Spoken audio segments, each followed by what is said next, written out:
The late great Norm Macdonald was a comedian that received universal praise from just about everyone in the world of entertainment, which is why a lot of people were surprised when he had his scheduled appearance on The Tonight Show with Jimmy Fallon canceled back in September 2018. Probably the worst tragedy to ever take place in the month of September. With the knowledge that just a few years later Norm would be taking a dirt nap, this stings extra, knowing that we were robbed of another classic late-night television appearance from Norm Macdonald. I know some of you guys probably think Jimmy Fallon is a coked-up mongoloid who doesn't own a doghouse, but I still think he's an okay host of The Tonight Show. When you consider the fact he preceded Johnny Carson, Jay Leno, and Conan O'Brien, you realize very quickly how hard it would be to be better than any of those three. Anyway, that's enough about Jimmy. Let's get back to our favorite chunk of coal, Norm Macdonald. To line up exactly what happened in this story properly, we need to first establish a timeline of everything leading up to Norm's canceled appearance on The Tonight Show. A lot of this is information that does not involve Norm, but please trust me when I say that we are going somewhere with it. To begin with, back in the late 2010s, the Me Too movement was arguably at its peak. Around this time, we had seen several celebrities be outed in the Me Too movement and received pretty harsh consequences for their actions. The severity of what a lot of them were accused of varies greatly depending on the person, but the point was a lot of people were coming forward with stories about celebrities. For example, on October 29, 2017, actor Anthony Rapp accused fellow actor Kevin Spacey of making a sexual advance towards him at a party, while under the influence of alcohol, when Kevin Spacey was 27 years old and Anthony was just 15. Following this, several other people came forward levying similar allegations of sexual impropriety towards Kevin Spacey, and to this day, Kevin Spacey denies the allegations of abuse after being found innocent by a civil court jury in 2023. Additionally, on November 9, 2017, it was revealed that Louis C.K. had been accused of sexual misconduct from 5 different women who claimed he had asked if he could tug his Long John Silver in front of them while they watched, to which Louis confirmed these rumors were true. Also, on November 3, 2017, the New York City Police Department were preparing a warrant to arrest Harvey Weinstein based on allegations of rape that had been levied towards him. Harvey would later on be charged with 11 more counts of all this disgusting shit. Obviously, what someone like Louis did shouldn't be compared to an actual fucking monster like Harvey Weinstein, but I say all of this to establish the Me Too movement was alive and well in 2017. Then a year later, in May 2018, Roseanne would make some highly unsavory tweets, one including a racist tweet about Planet of the Apes and the Muslim Brotherhood in reference to President Obama's former senior advisor Valerie Jarrett. Roseanne apologized shortly after for the tweets, but it was too late and the damage had already been done. Very soon after this, the consulting producer for Roseanne's sitcom Roseanne, named Wanda Sykes, announced that she was quitting the show. After that, the ABC president publicly condemned Roseanne's tweets and also announced that the network had decided to cancel Roseanne's show even though the show was set to be renewed for another season. After Roseanne lost her show, Norm Macdonald was asked to comment on this by The Hollywood Reporter because Norm at the time had been working for Roseanne on her show as a writer when it was canceled. And Norm also had known Roseanne for a long time since she gave him his first job in show business as a writer for the sitcom back in the 1992 and 1993 season. Norm said, quote, "I'm happy the Me Too movement has slowed down a little bit. It used to be 100 women can't be lying, and then it became 1 woman can't lie, and then it became I believe all women. And then you're like, what? Like that Chris Hardwick guy I really thought got the blunt end of the stick there," end quote. Norm also said that when Roseanne called him crying about the cancellation of her show, that he was at a loss for words. So he gave her Louis C.K.'s phone number so they could both talk about it. Some people saw this as odd since Roseanne was extra critical of Louis C.K. when his Me Too allegations came out, but Norm's reasoning for this was that he had never lost everything the way either of them had, so he wanted them to connect since in his eyes Louis and Roseanne were going through a very similar thing. Then he was asked about the victims, and Norm said, quote, "There are very few people that have gone through what they have, losing everything in a day. Of course people will go, what about the victims? But you know what? The victims didn't have to go through that." A lot of people immediately jumped down Norm's throat and assumed he was implying that what Roseanne and Louis went through was worse than what the victims victims had gone through, and that he was defending the actions of the two comedians. This was not what Norm meant at all, but more on that later though. Then Norm would go on to apologize in a tweet he made saying, quote, "Roseanne and Louis have both been very good friends of mine for many years. They both made terrible mistakes, and I would never defend their actions. If my words sounded like I was minimizing the pain that their victims feel to this day, I am deeply sorry," end quote. Most of Norm's fans supported this and were understanding, but a few other people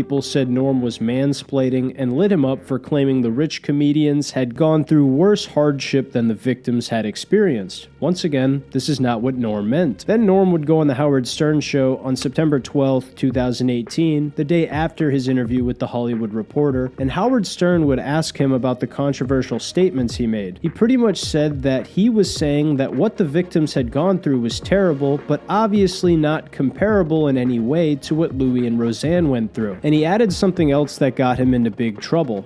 Very few people have been through what we have been through. This particular, a very peculiar event where you say something or you do something and your career is wiped out forever.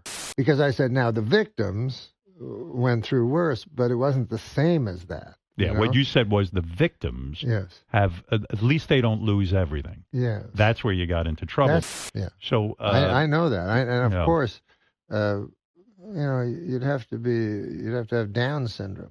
Not to know that. That's my new word. Down syndrome. Right, that's a good word. You'd have to have Down syndrome. Based on that small little look in Norm's eyes after he said this hilarious line, I think he knew exactly what he was doing here. This clip, of course, changed everything and led to a whole new point of controversy for Norm. Then later that day, Norm was scheduled to go on The Tonight Show with Jimmy Fallon, and when he got to the dressing room, Jimmy approached him about the Me Too comments and the Howard Stern situation and asked him to talk. Jimmy was very distraught and clearly stressed out about the situation, and Norm described it as, quote, "He was very broken up about it. He said, I don't know what to do. It's just that I have so much pressure. People are crying. My senior producers are crying," end quote. So the producers are crying over Norm's nuanced opinion on the sweeping generalizations that took place during the Me Too movement. And the Down syndrome joke? Don't you motherfuckers work on The Tonight Show? A show that's hosted by a comedian and brings in other comedians to showcase their unique talent? Don't you understand that Norm was just joking and being hyperbolic for the sake of absurdity? Like, guys, what the fuck are we doing here? Jesus. Sorry for the rant. This whole thing is just so stupid to me. Anyway, in response to this, Norm would say, quote, "I was like, good lord, bring them in and let me talk to them. I don't want to make people cry. I felt so bad for that comment." Jimmy said, "Come back whenever you want, but I think it'll hurt the show tonight," end quote. So Jimmy ultimately showed Norm the door when he faced corporate pressure, and I know a lot of you probably think Jimmy is a coward for this, and you could probably convince me of that as well, but I also sort of understand where he's coming from. Think about it this way. If you are preceding 3 of the best Tonight Show hosts in history, and you know you're not of the same comedic caliber as them, then you also know that NBC is going to give you a much shorter leash than the previous hosts. So there's a lot of pressure on him to do his job as per the books and as safely as he can. I understand why Jimmy made the call that he did and didn't try to put his neck out for Norm at the time, but if Jimmy is a real human being and not a soulless corporate multimillionaire shill, then he probably feels extremely bad about this now, knowing that he turned Norm away when he was dying of cancer. Norm even defended Jimmy's decision and said that he understands why Jimmy did what he did and that he wouldn't want to jeopardize Jimmy's good standing with NBC for just one late-night TV appearance. Now, people are going to accuse me of being a homosexual glazer for Jimmy Fallon in the comments down below. Please do not call me that, or I will cry my eyes out. Please! Furthermore, Norm's appearance was canceled, but then 2 days later, on September 13th, 2018, Norm would go on The View of all shows. Now, I know Norm has quite the history of going on The View and getting himself in trouble in the funniest possible way. See, I think we should get the homicide out of the White House and get like a fresh start, because we don't want any more murderers. I think we should just go on to the next question. Who are the murderers? Yeah. Oh, Clinton, he murdered a guy. Yeah, you know, we're not allowed to, you're not allowed to put out no accusations without That's a little too far. But this time when Norm went on, he was very sincere and wore his heart on his sleeve. This is where he would officially clarify his comments on the Me Too movement that made people understand his point. But when you kind of lose me when you imply that the hardship that your friend Louis C.K. that the hardship that he went through is equal to the hardship that the victims went through. Right. That doesn't compute. That's not what I was saying. When this happened, I was working for Roseanne when Roseanne's thing went down, and I called her the next day, and she was crying the whole time I was talking to her. Not many of us have gone through this, and so you should talk to each other because you've... And then the guy said, what about the victims? And I said, well, the victims haven't gone through this. I was talking about this particular event. Of course, the victims have gone through worse than that.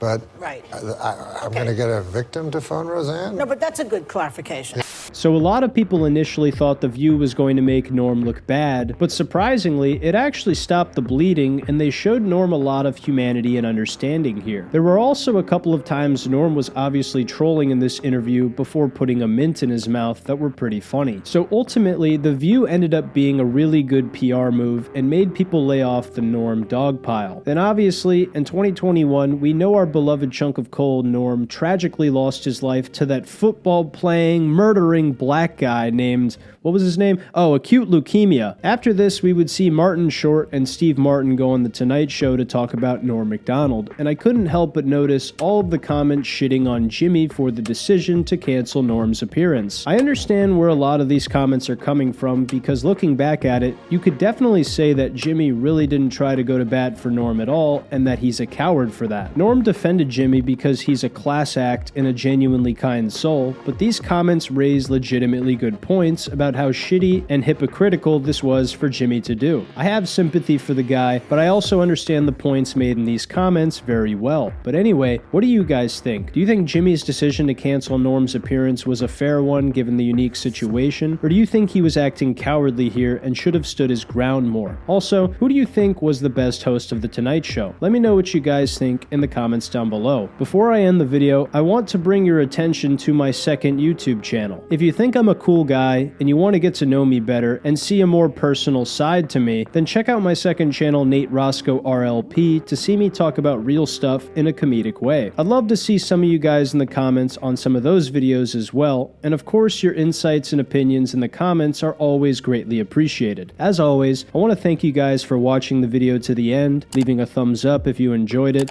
and subscribing if you're new to the channel. That's all I got for you guys today. I love you, and I'll see you in the next video. Take care. Who are safer drivers, men or women? Well, according to a new survey, 55% of adults feel that women are most responsible for minor fender benders, while 78% blame men for most fatal crashes. Please note that the percentages in these pie graphs do not add up to 100% because the math was done by a woman.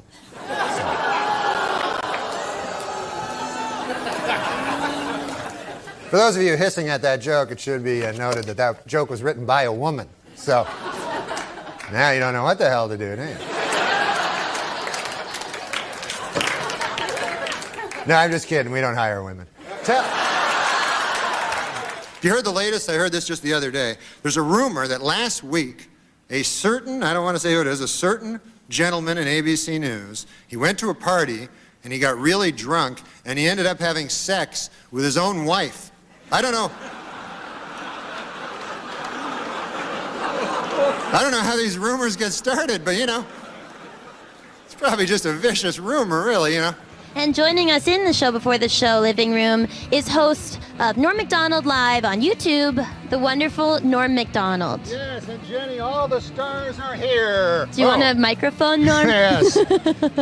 Is that my tree? What a disaster. Jenny, all the stars are here. It's true. Beardy Man, Claude Racine, Dax Flame, Betty Fine, you got it, and Raphael Fine. All the stars. You really keep up with all that are stuff. here tonight. Oh, yes. Yeah. Harley Morenstein is here. All right. And we also have comedian Todd Glass. He'll be hanging out backstage with some of tonight's guests. And on the red carpet, we've got comedian Kulap Vailesak and host... I feel like Todd will be struggling to know these people. I'm sorry, I'm going to continue with the what the computer says, Norm, although I'd love to talk to you more than this computer. We're on but the I have to do computer. what the computer says, even though I do love you, Norm. I think you're one of the best. We're also going to be talking to the host of I'm no Harley Morenstein. You're not, Norm, but you gotta just let me read this fucking thing. The next time I watch a WNBA game will be the first time I watch a WNBA game. And what's been going on? Bring us up to date. What's been on your mind? I had a big pork chop for dinner, and I live in the moment. But my belly too big for the anyway. Two things struck me while I was eating dinner, Dave. One, you eat dinner at a restaurant different than you eat dinner at your home. Like, at your home, you would never say, man, I'm going to make myself a pork chop, cook it up till it's hot on one side, then turn it over, hot on the other side, cook, and then cut into it a little bit, see how it's going in the middle. But while I'm waiting for my pork chop to get nice and hot and delicious so I can eat it, first, I'll eat a big loaf of bread.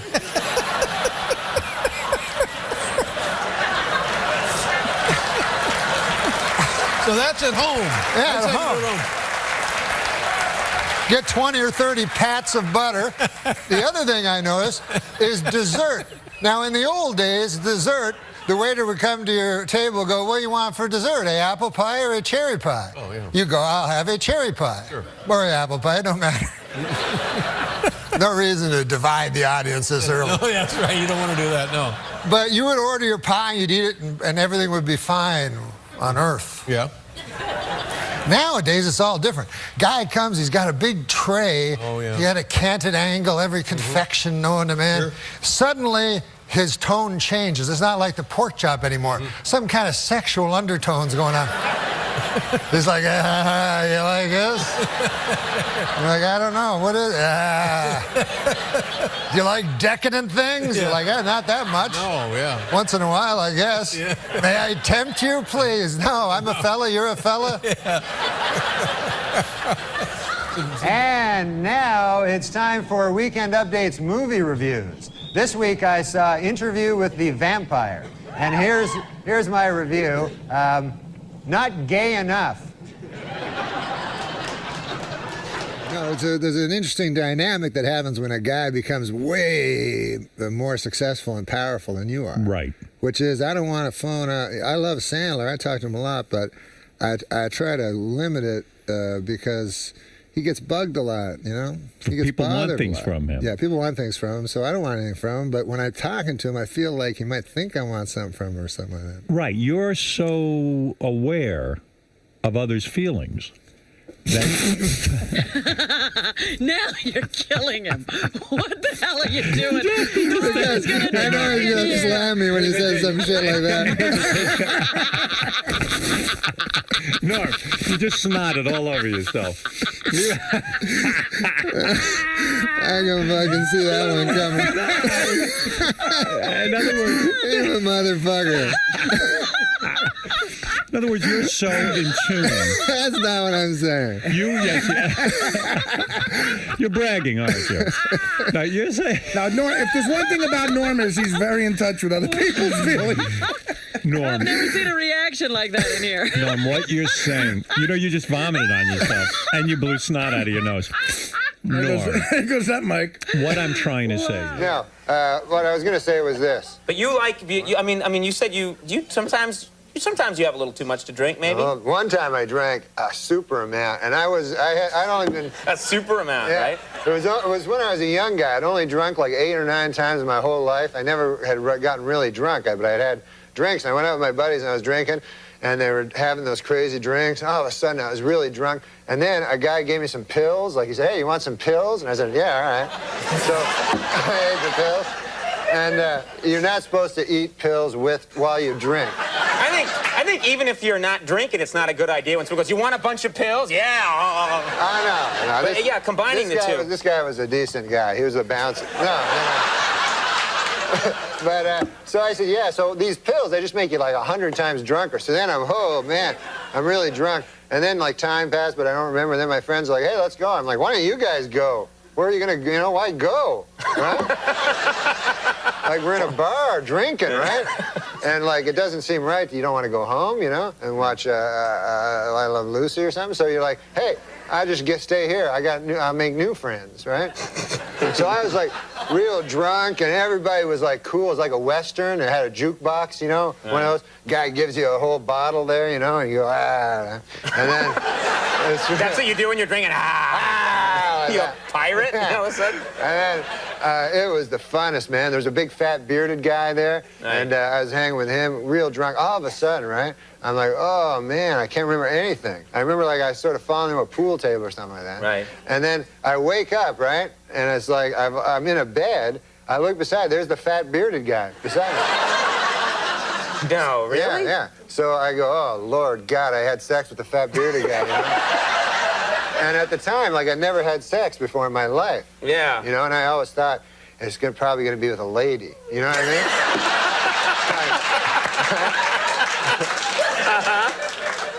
So then I looked over, and the weird thing was, instead of us being in the same bed, he's in a separate bed, right? Like, we have two separate beds. It's like twin beds. Twin beds. So then I'm like, wait a minute, now this is weird, because, you know, why would we be in separate beds? Is he like an old-fashioned gay guy, you know? And then, right? But he has the good values, yeah. So we're not married yet. There's no such thing, of course, as an old-fashioned gay guy. They're the most decadent people. So I said, what? With sex, you know, they enjoy sex like crazy, you know?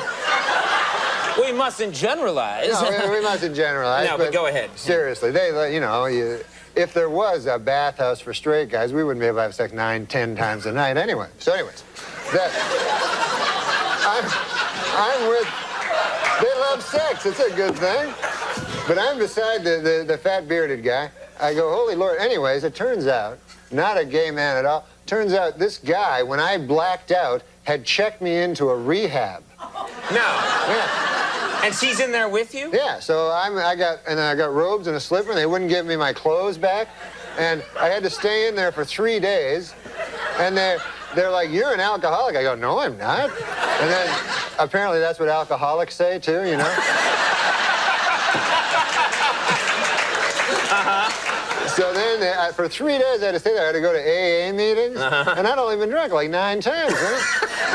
So they're like, what's your worst one? I go, I guess the 9th one was bad, you know? Right. That was, and when did you hit bottom? I said, I don't know. The cool part of it was the girls all get up, right? And all their stories are all the same. Whenever they hit bottom, right. Every story is the same. They're like, when I hit bottom, you know, I a guy for a drink, you know? And you're like, oh. You know, every guy.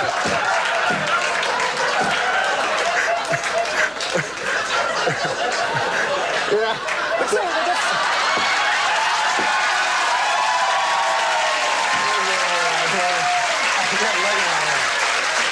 Guy goes, you got the do-rag? He goes, you know, I'm fucking my woman, you know, and I don't want to answer the phone. Oh, shit, it could be a job, and you know. And then, you know, after you take the do-rag, you wipe off your dick with the do-rag. And I'm like, no, I don't do that. But everyone in the audience is like, yeah, we all do that. We all wipe our dicks off. Hey, WNBA, I got an idea that'll sell some tickets, shirts and skins. Look, Taylor, I don't think you understand. You're a huge whore. Last night, the epic disaster film Twister opened to big box office and some controversy.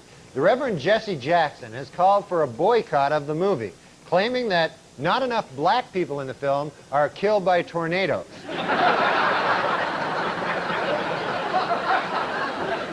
So at the end of the election, you know, it was trouble for both candidates because they had the undecideds like me didn't know. And so they were trying their hardest to get us to know, but, you know, we were all dumb. We didn't know.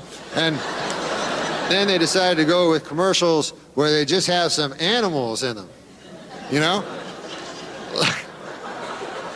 Like I remember one, it was a bunch of wolves, you know, and then the narrator, he goes, hey, do you want a bunch of wolves to eat you? You're like, damn, no, that's a bad. That's the last thing I want. And then the other character, he came out with his own, because the wolf thing was working good. And so his was, he goes, would you rather be a ostrich or a eagle? And you're like, that's a tough one there. And the guy's like, you'd rather be an eagle, you retard? I would, yes, because then the wolf can't jump up as high enough to catch you. So you're like, all right.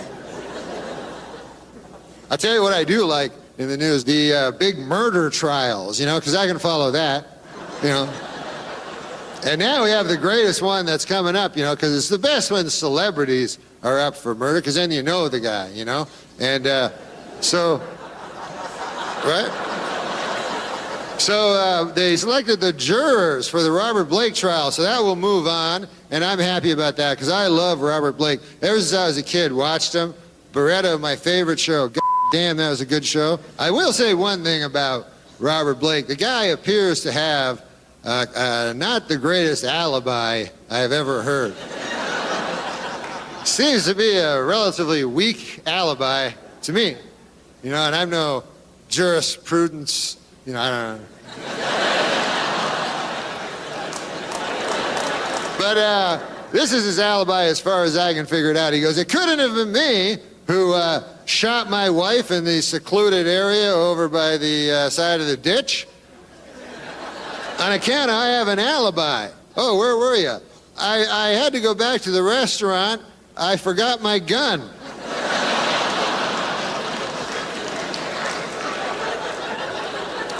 Then I got my gun. I went back to where my wife is, and goddamn, somebody shot her.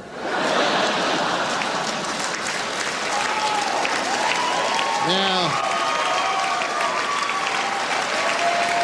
so I don't know what alibis he discarded before he decided to go with that one, but. Is this a really good question, Norm? Who's a familiar face for it's Blake? a question from Blake's good friend, Norm. No, Blake, it's fun watching you this year. Wasn't it cool? Yeah. Thank you. And I was wondering, there's a kind of a curse with Rookie of the Year. Nobody's ever repeated it.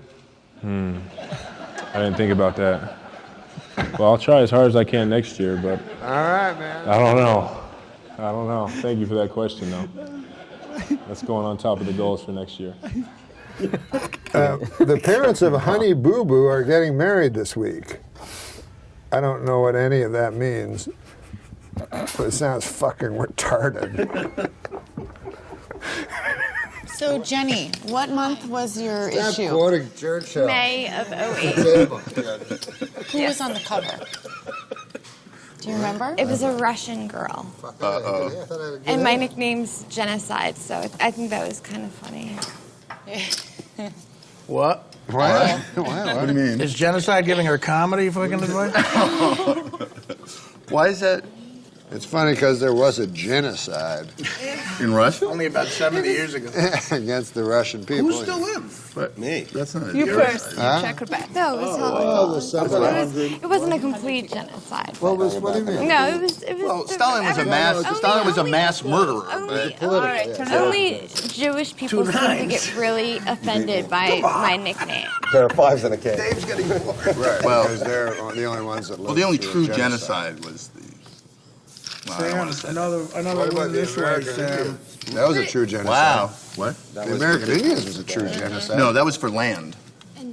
No, that was justified. That was for land. We were taking their property.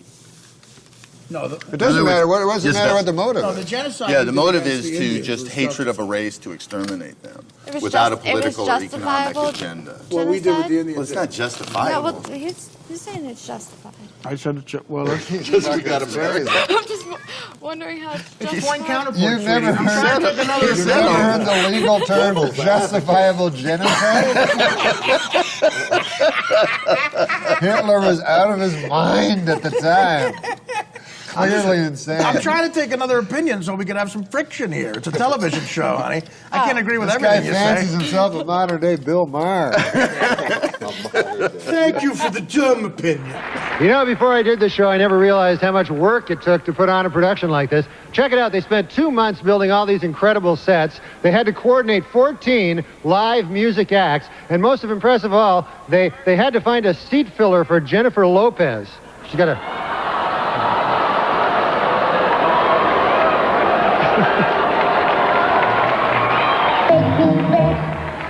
What the fuck? What was that? Now, maybe you guys are right. Maybe she doesn't have a gigantic ass. I stand corrected. Well, just backstage, a lot of celebrities back there. Man, I was talking to Jerry Jones, you know, the Cowboys owner, and he's disappointed, obviously. Yeah. Well, he's a good guy, though, man. He's talking about rebuilding the team, you know, and he told me, he says, we have to get back to what made us a championship team. Strippers and crack. And of course, there are some important Washington figures who couldn't be here tonight. Vice President Al Gore is not here. Unfortunately, he broke down and they had to leave him in the shop overnight. But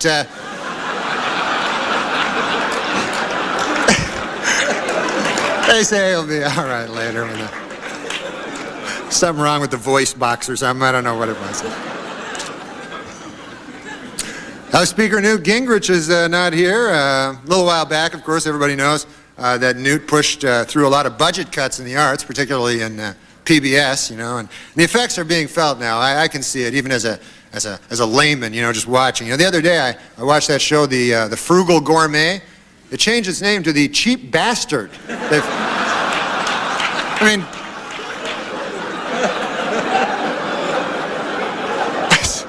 it's crazy. And Senator Ted Kennedy couldn't be here.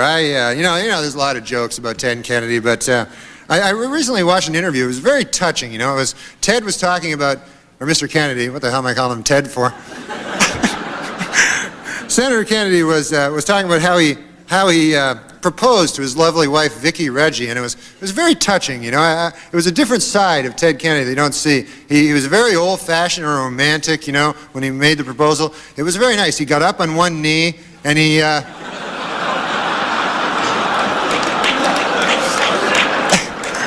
was nice, you know. We're joined by the talented trio called the Lonely Island. Yeah, who you will know be what I on the call big. them? What do you call them? I call them Sandberg and the other couple of fellas. The Mind Squad The is other how Rolling Stone put it.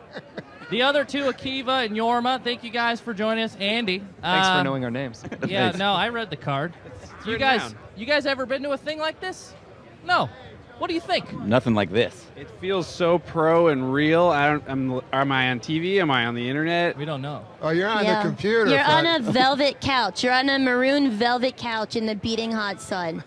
Hey, can I ask a serious question? I mean, fuck all these jokes. like when you name yourselves, right? Yeah. Do you ever have fucking moments of regret later because it's permanent, almost like a tattoo? Absolutely. Yeah, the Lonely Island, I was outvoted. Oh, you were? Yeah. What were the other runner-up names? Our first album was called Incredibad, and I wanted that to be the name of the band. But we would have had regrets about that too, though. Probably. Let's be honest. There's no winning when you're a comedy troupe. Does that happen a lot? It all Yeah, sucks. you're a troop. Who comes up with the ideas, or do you guys fight a lot over ideas, or how does that work? It's a democratic process. Yeah. Two out of three always Two out wins. of three wins. Yeah. Who's always getting left out? Someone's always mad. It's whoever's not in town. Got it. How do you guys feel in your bodies? Do you feel healthy and strong? Absolutely not. I could be eating better. Yeah. Yeah, digestion could be going better. Yeah. I feel like that about Hey, myself. enough of these fucking jokes. Can I ask one more serious question? Hit me with a real one, Norm. A real one. Sandberg, when you went to SNL, Yeah. you went different than anybody else because you were already a fucking big hit, right? I don't think so. Is that true? We were definitely not a big hit. No. Oh, Saturday Night Live made you guys a big hit? Yeah, I mean, we had a small internet following. Oh, so the computer doesn't really work to make you a big hit? I mean, that was like 17 years ago, right? How long ago was that? It was a while ago. It's changed now. Yeah, yeah. So when you started Incredibad / The Lonely Island. Yeah, The Lonely Island. What's the significance of that name, though? That's what really I wanted to ask. The Lonely Island. You think of all islands as kind of lonely. Do you really want to hear the story? Yes, please. I do I do a too. real short version, which is just basically was what we called the apartment we lived on Olympic with all the traffic. It was a sarcastic name from a sarcastic Tennessee Williams style sketch we did about the apartment. Akiva wrote a one-act play. God damn, I wish I had a time machine. To see that action. Yeah, no, to take back my question. Thought you were going to say to murder Hitler. I would not. You know, people always fucking want to murder Hitler with their time machine, right? But then I feel if I got back there, I'd be afraid of falling under the spell of his fucking beautiful eyes. It's true. You and want oratory, and be then locked in the gaze. Yeah, and then I join the fucking party, That's knowing his me. thing. He gives you his full attention. You're like, whoa, All wait right. a minute. Maybe there's Norm, something I to mean- this guy. No, but before you ask another serious Believe question, it or we not, gotta they're move telling on. us to wrap it up. I don't exactly I know want to. why you guys. Wrap it what? This is fun for everyone. It's the For the Lonely record, Island, guys. I would have killed Hitler. So thanks, gentlemen. Can I just clarify? if I did go back in time to kill Hitler, I would do it. Yeah, yeah. I wouldn't get That's lost the- in that's his the front eyes door and then choice. bail. Yeah. Just so Well, I thanks don't get for- like thanks for hit having from us. all the like I know, all the- defamation Yeah, leagues. no, Yeah. He would, you would end it. Yeah. Pro. Listen, Okay. man, I'm sorry about We gotta wrap it up. I'm sorry It's about over. bringing up Hitler. You really brought this live show to a new This is level. the first one, right? This is your first interview? It's just gonna get worse from This is here. the first time I've ever interviewed a Just man. sign If you can bring things to Hitler come. into all of them, they're going to ask you back for sure, which is I know what you want. That's what we're all hoping for. Okay, tell him to go now. Or you could just be Hey, dressed I as love Hitler. you guys, man. Rock tonight. Jonathan Schmitz, the Jenny Jones guest who killed his secret gay admirer because of his fear and hatred of homosexuality, has been sentenced to 25 years in prison. Well, I guess that plan backfired, huh?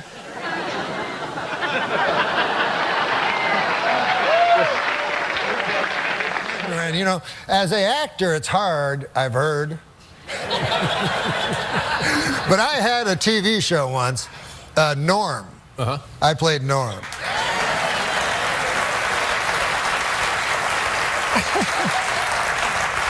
That was the one time I was not funny. No, it was a fine show.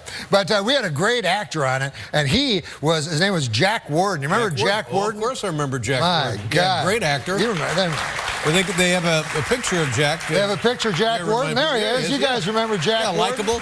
A Broadway star, too. He was. He was on Broadway. He told me he was in the Man in the Glass booth where he had to go an hour and a half, one single monologue. Now I have him on my show, the Norm Show. I played Norm. And his memory's gone, and he didn't like it, you know, and it frustrated him. And I remember I was in the scene with him, so I had to remember all my lines just in case he got his right. So it was really hard on me as well. Oh, yeah, it could take a toll on you. Yeah, Sure.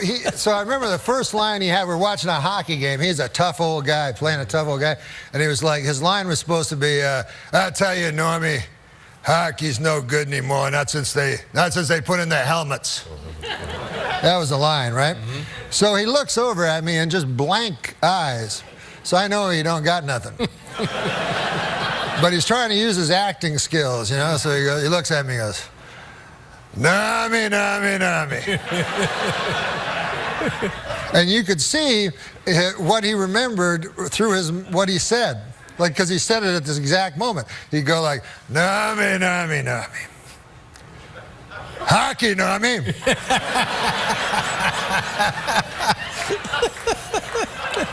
Hockey, Nami. And we're in the set as a rink. Oh, yeah. Hockey, Nami. I'll tell you about hockey, Nami. I'll tell you, it's no good anymore, Normie. You know why it's no good anymore, Normie? I'll tell you right now. Normie, Normie, Normie. That was cut. Take two.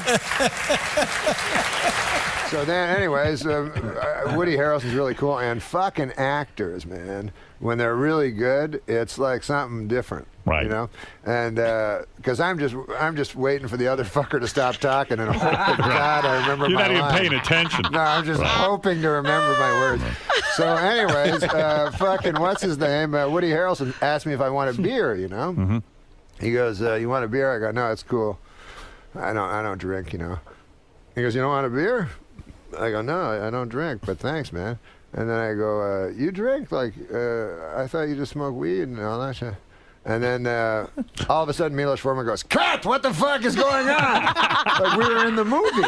You didn't know. No. You thought he was talking to you. Because he was looking at me and talking like a regular person. There was nothing fake about it. You got caught up in the movie. He was such a good actor. Didn't they yell action? There was nothing to do. No, he doesn't say that. He doesn't do that. And then later... Did you ever meet the real Larry then Flint? later, Oh, yeah. Yeah, I met the real Larry Flint. What was that like? Oh, my God. He was at the fucking... It was this dinner where you talk in front of the president or some fucking thing where you're a comedian and the president's standing beside you. Yeah. So I was the president. I was the comedian. Yeah. And the president was president. Anyway, so whatever. Larry Flint is there, right? So he fucking meets me afterwards in the hallway, and he goes, "Ah!" Because you don't understand what the fuck? And I'm uncomfortable with anybody. Yeah, I get uncomfortable with people that have afflictions. That's the one problem you have. You can't deal with afflictions. I get nervous, and I look close to them, and then I hope they can't see the horror in my eyes. I want to know how Larry Flint got that close to the president. Yeah, but go ahead. He was like, because every year they have a kind of a joke guy, I guess. Or something. Right. So he's like, so I have to get close to him. What? And he goes, when you're in L.A., you ever get to L.A.? So I go, yeah, I get to L.A. He goes, I'll take care of you. Thank you. Yeah, so then I was thinking in my head, like normally if a guy says, like, for instance, if my Uncle Basil said, "Hey, come to the Ottawa Valley, I'll take care of you," that'd mean he'd make you a nice mincemeat pie or something like that. Right. This, I had a feeling was... He's going to fuck you. He's probably... I think maybe he would have fucked me. I'm going to put it in your ass there, Norm.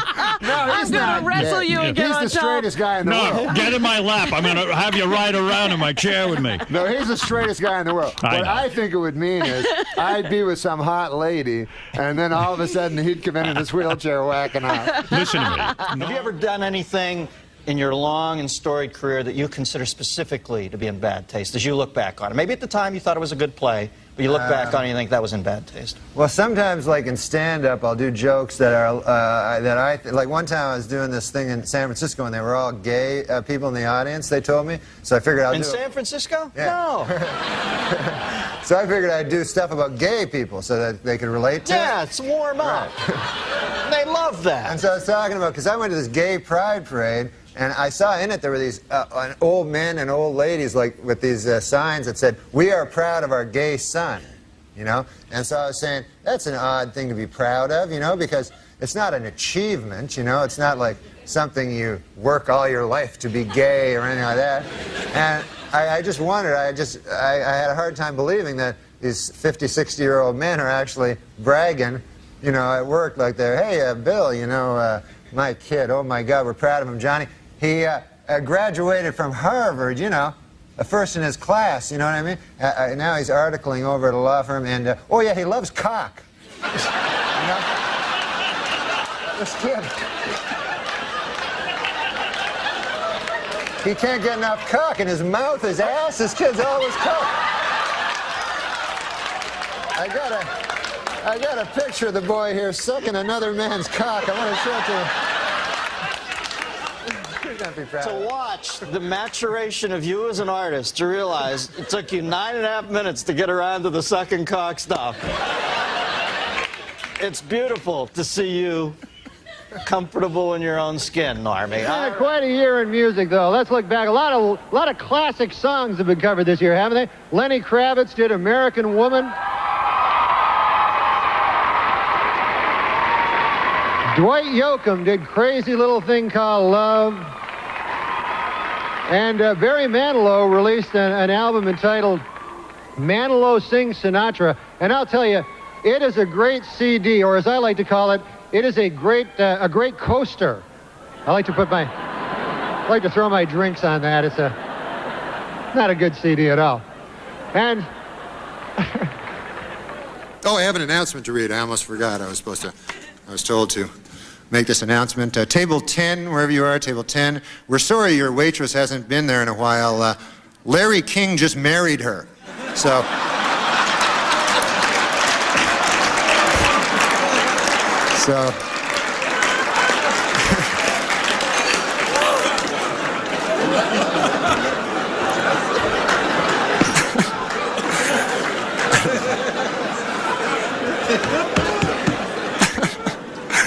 I have to say, though, this is an incredible thing for me. I'm just a punk, and yet here I am. I can't believe I'm speaking in a room. I'm standing in a room here with the most powerful man in the country, Alan Greenspan, and it's a little amazing to me. It's a little, Of course, that's the big story in here in Washington is the recent marriage between NBC's Andrea Mitchell and Alan Greenspan, who is 71 years old. And this is sweet, I didn't know this. They wrote their own vows, She promised to love, honor, and speak into his good ear. So that was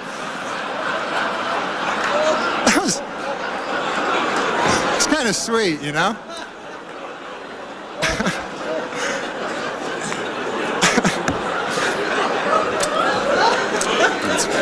Oh, we're back. I just have word that all the stars are out. Rhett McLaughlin and Charles Lincoln Neal just were spotted. All the stars. It was good to see those workaholic guys because I personally am a workaholic. For many years, I was helplessly addicted to workahol. The Roastmaster General, Jeff Ross, joins us. Hi, Yes. Jeff. Welcome. Hi, everybody. Oh, you got the first Hello, world. applause. Yeah. Norm, this is so fun. Thank you Jeff, for having man. me on your live podcast. It's always fun to see you without a giant cloud of marijuana smoke between us. Well, it's outdoors. It drifted away. Yeah, how you doing, buddy? You got your hair cut a little. I had a little trim. I was at the doggy groomer for 2 hours today. I have a question, Jeff. You usually show up wearing something very exotic. Yeah. Why the denim today? I dressed like Billy Jack. Yeah.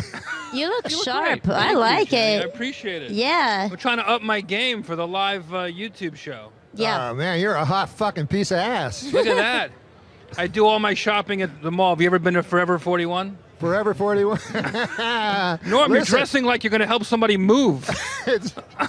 You're wearing sweatpants to the biggest show in YouTube history. This is the biggest show on the internet. You dress like you're going to paint the set. He can't help himself. I gotta ask you this, though. Hey, I saw, by the way, on the computer, a show you do now called Morning Roast. Unbelievable. You wake up in the morning, you turn on your computer, there's Jeff Ross waking up himself, roasting somebody. How's that work? Well, whatever comes to my hungover head, I just start making fun of, and Yeah. I put it up on my YouTube page. God damn, it's funny. Who should I roast this week? What about Cassim? Yeah, It would be an honor if you could just do me. He's an Arab, if that helps. I only roast celebrities, Cassim, so you're off the hook. Orange is the new black. But not in my apartment building. Kevin is the new black. Today is the 11th birthday of President Obama's youngest daughter, Sasha, or as I like to call her, the uppity one. Oh, goodness gracious. Yeah. Jesus I'm a Christ. regular mortal. I really appreciate you coming on here tonight. I don't know if you've heard, but I'm not going to be around much longer. Yes, I'm I leaving know. the And show. I understand there's only 12 shows left, and this may be my last appearance. Well, I hope not, but so I was going to ask for a souvenir. You know, you're the first person to bring this up, and I'm touched. And I want to say to you, Norm, as a friend and as somebody I have admired your entire career, whatever you want is yours. Except, Todd, you're not giving up the sweatshirt, are you? Anything you want. Okay, excellent. Well, maybe, I know. What? No, wait a minute. That's, Norm, those are expensive. Can you? Be careful. Oh, my God. Norm, look out. It's fine.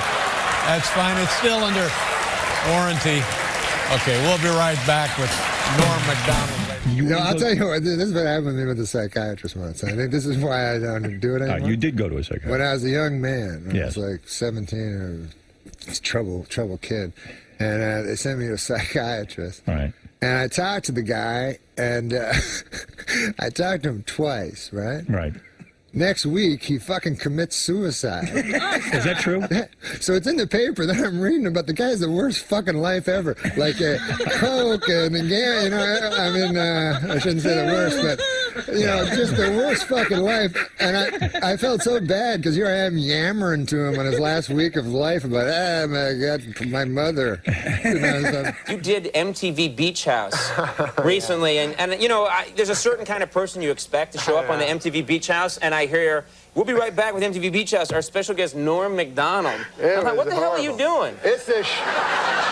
What was that? It's this show on MTV, right? I know. And it's at a beach. It's at a beach. And they don't script anything. Like, they do like for anyway. So the dude, the host, was like, "Hey Norm, do you mind wearing a pair of trunks? Bathing trunks?"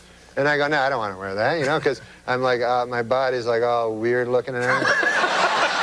And everybody else is super hot ladies and super hot men. I don't, whatever. Whatever you... Wow. So, got an issue about that. All right, go ahead. So I'm on the show, right? So they're saying, "Hey, come on, seriously, put on the trunks." I'm like, "No, man, I don't want to." So then they think this will be funny. They go, "Hey, we're going to show you a fashion show. Some dudes will come out, and show you, you see what you think." I go, "What?" So all of a sudden, these 3 dudes come out, right, dancing around in their thongs and shorts and everything. They're wearing thongs or shorts? Which one? Bathing trunks, but some of them are like thongs where you can see their dirty arses. So,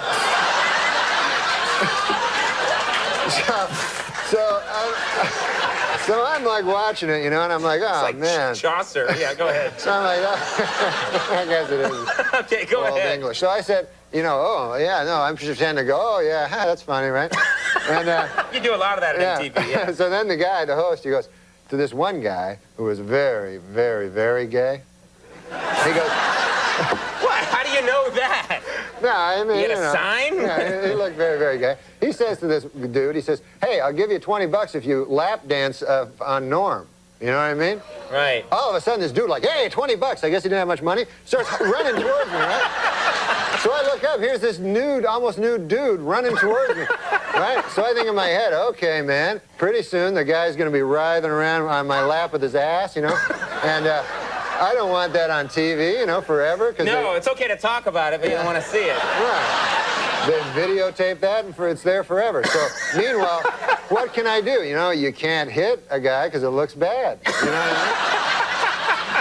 I mean? Even though, of course, a woman could hit a naked guy running at him. Sure, that's fine. okay. But a man can't hit him. Yeah. So I have to think fast. There's only a second. So I bolt. I take off, right? You started running, too? Yeah, running down the beach. The guy catch you or no? Yeah, and then I had to come back on. They're like, "Oh, Mr. Homophobic. I won't let a guy grind his ass into you."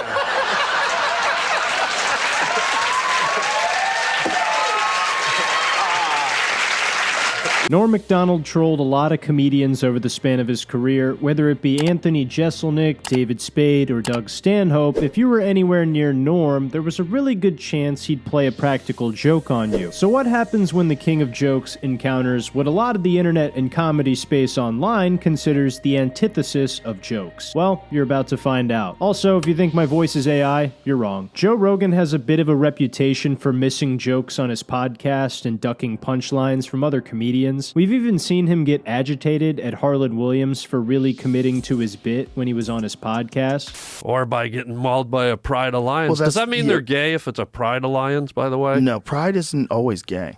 Okay, they look gay to me. Pride didn't used to be gay. It used to be like MRSA is medication-resistant staph infection. Wow, a lot of black gospel singers get that, I hear. MRSA? Oh, that's Mercy. I'm sorry. I'll show some more examples of this later on, but if you don't know the story Joe always tells about Norm Macdonald, I'll bring you up to speed really quick. Basically, Norm and Joe ran into each other on a plane, and Joe tells the story on his podcast anytime somebody brings up Norm Macdonald. Have you hung out with him? Yeah. I've never hung out with him. I hung out with him twice accidentally. On 2 separate occasions. The airplane. Were on planes. I told you about it, right? I heard they are the one of them, and the smoking. Yeah, that's hilarious. As soon as he landed, he was talking about how great it was to quit smoking. As soon as he landed, he ran into the gift shop and bought cigarettes and was lighting them before he was on his way out the door. I go, "I thought you quit." He goes, "I did. Talking about it. I wanted to smoke." Yeah, he just does what he wants. But it feels randomly, on 2 occasions, I just was sitting next to him on a plane. So the story itself is pretty funny as a Norm fan, because this was obviously Norm playing a little bit of a practical joke on our boy Joe. What's even funnier, though, is that Joe still doesn't understand that Norm actually never quit smoking, and he was just messing with him the entire time. In fact, he likely still doesn't even know that Norm was messing with him the whole time. Obviously, it's really cool and fun to sit next to Norm on a plane randomly twice, but for him to run the "I just quit smoking" bit and Joe not get it is really funny and makes the bit even better. Joe has told the story on his podcast a bunch of times, and I'm pretty sure it comes up every time somebody on the show mentions Norm Macdonald. Like he told Tom Green on episode 2108 of the podcast, and Tom even told Joe that this is probably an elaborate setup and that Norm probably never quit smoking in the first place. I was on a plane with him accidentally twice. Nice. Twice. That must have been amazing. Twice on 2 separate occasions. Just the moment we land, he walks into the gift shop, buys a pack of cigarettes, and he's lighting them before he gets out the door. Yeah. And I go, I thought you quit. He goes, I did, but all that talking about it made me want to smoke. Yeah, it's probably all an elaborate setup, right? He probably was planning it the whole way. I don't know. Who knows? He probably doesn't even smoke. He was just doing it as a gag. No, he was. Well, he was into gambling too, right? So Yeah. like people that have those kind of like impulse control issues, like gambling is a big impulsive thing. Like, I'm gonna fucking bet. I'm gonna bet on it. Even when Tom tells Joe, Joe just says, I don't know, like it might be real and not be a bit. Tom Green is a Canadian comedian who is really good friends with Norm. He probably knows him better than a lot of comedians did. So if he's saying it's a bit and Joe won't take the hint, then he's probably never going to realize that it was just a bit. Joe also told the story to Colin Quinn on the podcast, and Colin pretty much did exactly the same thing that Tom Green did and said there's no chance that Norm actually started smoking again, and that this was almost certainly just a goof. But once again, Joe plays coy and can't wrap his dick and balls around the fact that Norm was just fucking with him. I know Joe Rogan is big on not reading the comments, but anytime Joe mentions the plane story or Norm is mentioned on his podcast, there's a barrage of people who joke about Joe telling the same story over and over again, and these comments are so fucking funny anytime I read them. Now, I don't think that Norm disliked Joe Rogan. At worst, he probably just doesn't find Joe very funny, which he wouldn't be the first to think that if it was true. Like, there were several times he would joke about the Death Squad, which was a comedy group that Joe was a part of that included like Brian Redband, Tom Segura, Tony Hinchcliffe, and Ari Shaffir, and I think a few others. We're all good. So you opened for Mencia, which made you the enemy of the Death Squad. Yeah. Because it's like a Bruce Lee movie. Yeah, it's just like it. So the Death Squad. I don't know what Bruce Lee movie. They're comedians. Yeah. Well, don't you think Death Squad makes more sense in a Bruce Lee movie than a comedy club? That's true. That's true. I went to a comedy club, and then the next week the Death Squad. It's just odd. So even though Norm has made fun of Joe Rogan and the Death Squad as a whole, I really don't think that there's any bad blood between them. There was one time back in 2016 that Tony Hinchcliffe allegedly stole a joke from Norm, and he actually tweeted at Norm about the situation, asking if Joe could vouch for him. Joe obviously defended Tony, but then Norm basically said that the joke was definitely stolen in his eyes. So even when Joe vouched for Tony, it didn't really mean shit to Norm anyway. Then again, Norm might not have even cared that much and just wanted to fuck around with Joe. That's one of the funniest things about Norm, was that you never really knew if he was being completely serious or not. Norm also trolled Doug Stanhope on Twitter when he said he would tell the story about how Doug changed his comedy career forever, and ended up never telling the story. So Norm was a big troll on Twitter, which makes me think maybe he wasn't even being serious when he tweeted at Joe about Tony and just wanted to stir the pot a little bit. I don't know, maybe you guys could leave your thoughts on that. Joe has said many times on the show how much he loves Norm Macdonald, which, all of us do, and he said he would have done anything in his power to get him on the podcast. In fact, I think having Norm on would have broken the internet because of how many jokes Joe would have probably missed from Norm. As we know, Norm is the king of trolling, and we've also seen plenty of instances where Joe just completely misses jokes when said by other comedians on his show. Have you heard of this? I've heard of this, yeah. Right, so it's going to be some sort of a quarter-sized thing they screw into your fucking head and a bunch of wires in there that lets you download information quicker. You're going to be able to talk with no words. That's his exact words to me. Probably use your phone on a plane, I bet. Oh, yeah. Well, I think you can now. And I was like, whatever, if I get fired here, whatever, I'll just go do Joe Rogan next week and I'll be fine. Anyway, I thought that was funny. No? What? I think it's safe to say Joe would have definitely had several bits fly over his head if Norm ever went on. I also know we would hear Joe bring up the story of the time he sat next to Norm on the plane and asked Norm about the smoking thing in person. And Norm, being as funny and as brilliant as he is, would have probably rolled with the punches and kept playing along with the bit and saying, Joe, you know I wasn't joking, right? Tom Green and Colin Quinn were lying to you. Those dirty dogs. You know Norm would have played a few more tricks on Joe just for old time's sake. Norm might have even taken it further and said, Joe, you know us sitting next to each other on the plane wasn't random, right? I had actually been following you both of those times. Or just some other goofy Norm type of shit he would say. Sadly, we'll never know for sure now that Norm is taking a dirt nap with Larry King. I think Norm was supposed to go on Joe Rogan's podcast at some point because there was an Ask Me Anything that Norm did where he was asked about going on Joe's podcast and he said he would do it. Then again, if you read this response and think about the type of guy Norm was, you might just see this and assume Norm was fucking around and actually had no plans to go on Joe's podcast at all. Obviously, we'll never 100%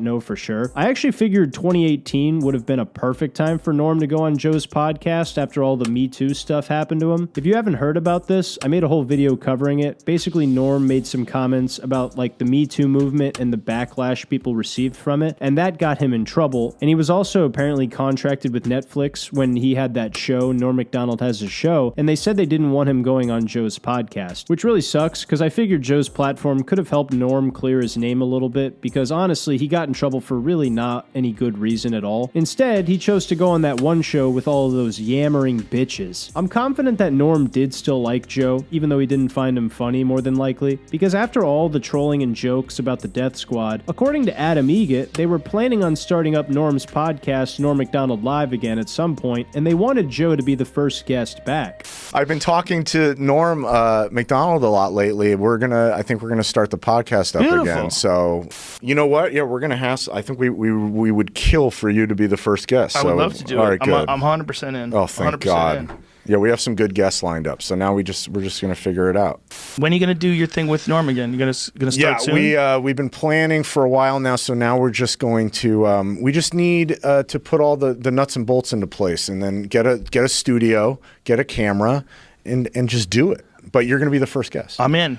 And this was at a time when Joe really wasn't doing anybody else's podcast, so for Joe to be so enthusiastic about going on just goes to show how much Norm meant to Joe. It's good that this fucking douchebag Adam Egget took some time away from his shift underneath the Queensboro Bridge to talk to Joe Rogan. I will say, if you look at the comments of this Adam Egget clip about Norm Macdonald with Joe Rogan, the comments are absolutely hysterical. If you're a Norm fan, my God, you gotta go check out these comments right now. In all seriousness, though, I really don't think Adam was trolling Joe because they have a very close working relationship together since Adam books the Comedy Mothership and previously he booked the Comedy Store. So from the sounds of it, Norm really did want to collaborate with Joe and have him on Norm Macdonald Live. Sadly, we never got to see it though, which is a damn shame because I really think the dynamic between the two of them would have been great. I know a lot of people don't think Joe's very funny, and I understand your opinion on that, but I really do think that together they would have been an interesting duo on a show. Maybe we would have gotten to see Adam Egget get the shit beaten out of him by Norm and then Joe right after, back to back. Despite Joe not understanding that Norm was totally trolling him with the smoking bit, I'm happy he doesn't get it though, because that just makes the bit even funnier for all of us Norm fans. And anytime I hear him tell the story, I'll give him a pass because it is my favorite comedian he's talking about. But anyway, what do you guys think about this? Do you wish we could have gotten to see Norm on Joe Rogan's podcast? Are you happy we never got to see it because of who Joe is? What other comedian would you have liked to see Norm Macdonald make fun of on Norm Macdonald Live? Let me know what you guys think in the comments down below. If you want to support me more, you can check out my second channel and get to know me better as a person. Other than that, thanks for all the likes, shares, and subscribes. I appreciate you all a bunch. Let me know if you like this type of cadence and delivery in the video narration better as well, because it was a little bit more fun to record the video like this, and if it's easier for you guys to listen to, I'll definitely keep it going moving forward. Thanks for watching all the way to the end. I love you guys, and I'll catch you in the next video. Take care. No, I used to hang out with Norm Macdonald a lot. Me and Norm were really close. God, I loved him. And we used to go play tennis. And after we played tennis, we'd go into like the 7-Eleven. And we'd always do this thing where we go, okay, we're going to go in together. And each of us has to point at one item and make a joke about it. And it was really hard. Like people think making jokes as a comedian is easy, but it's not. But I'll never forget Norm did this. It's the only one I remember. but I pointed to, you remember those things, animal crackers? Yeah. And I pointed to the animal crackers, and Norm just goes, that horse cock didn't taste very good. There's a lot of guys who sort of all of a sudden are like real big players. Yeah, Norm got his own TV show. Norm's doing well. What? What? Do you hang out with Norm, or is it impossible? It's pretty impossible because he's crazy. He is. In L.A., I call him and he goes, I go, what happened last week? I called you to go on. You called me? And I go, yeah. On my phone? I go, yeah. And he goes, oh, yeah, I got that. I go, well, you didn't call me back? No. And he's serious. Yeah, he's crazy. And yeah, I know. Like, I have him on the show. I love him, though. He's the funniest guy around. I think you need to be kind of crazy to be really funny. He is very funny. I love him, too. And he has a gambling problem, you know. Yeah. He was telling us how secret. He was all excited that he had 80,000. He won $80,000 in Vegas, but he had lost like 100,000 on basketball. Right. And that's on nickel slots. That's how serious he is. Did you always know he had a gambling problem? Mm-hmm. You did. When did you know that? At Saturday Night Live? I first knew he had a pee in a bottle problem. Right. Remember that? You always talk about Yeah, it's that. great. And then I Does he still save his urine? Do you know? I don't know. He used to put it in Ziploc baggies, sign it, and send it to fans. Is that true? No. Oh. But he did. He would take, after Saturday Night Live, they give you a car, a limousine, if you want to go to the party, and he would take it to Atlantic City. Really? Yeah. He's a hard ass. He's hardcore, dude. I know he'll even get into fist fights. And then he'll stay at a table for hours and hours. What do you think of that? I feel lucky.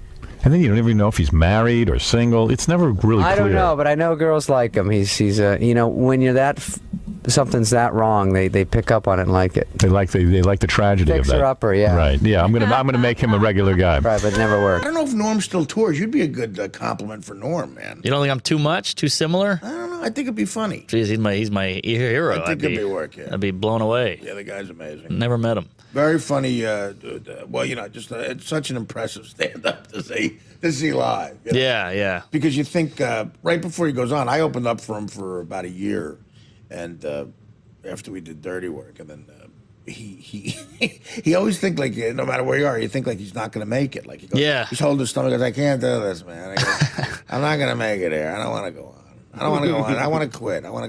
Like, he'll be fine. He'll be fine. And you got to push him in front of the microphone, and then he does an hour and 45 and like destroys. Doesn't take the mic out like this, like and then he just leaves. Yeah. I saw him at Caroline's when I was broke. I was poor. I wasn't even in the club, so I had to pay the real fee. You know, I couldn't be like, I'm a comic. They didn't know me. I know. And you mean the fair prices over there too? Yeah, right. I spent like $70. That's great when you're broke. Yeah, and I went and saw him, and he was killing, and he got heckled in the middle of the show, and he's drinking a Coca-Cola, and he just goes, it's dead silent, this tension, like, what's he gonna say? And he just goes, I don't know what to do about that, you know. And then he goes back to the act. I've never seen anyone handle a heckle like that. I don't know how to do it. Yeah. Now sometimes I just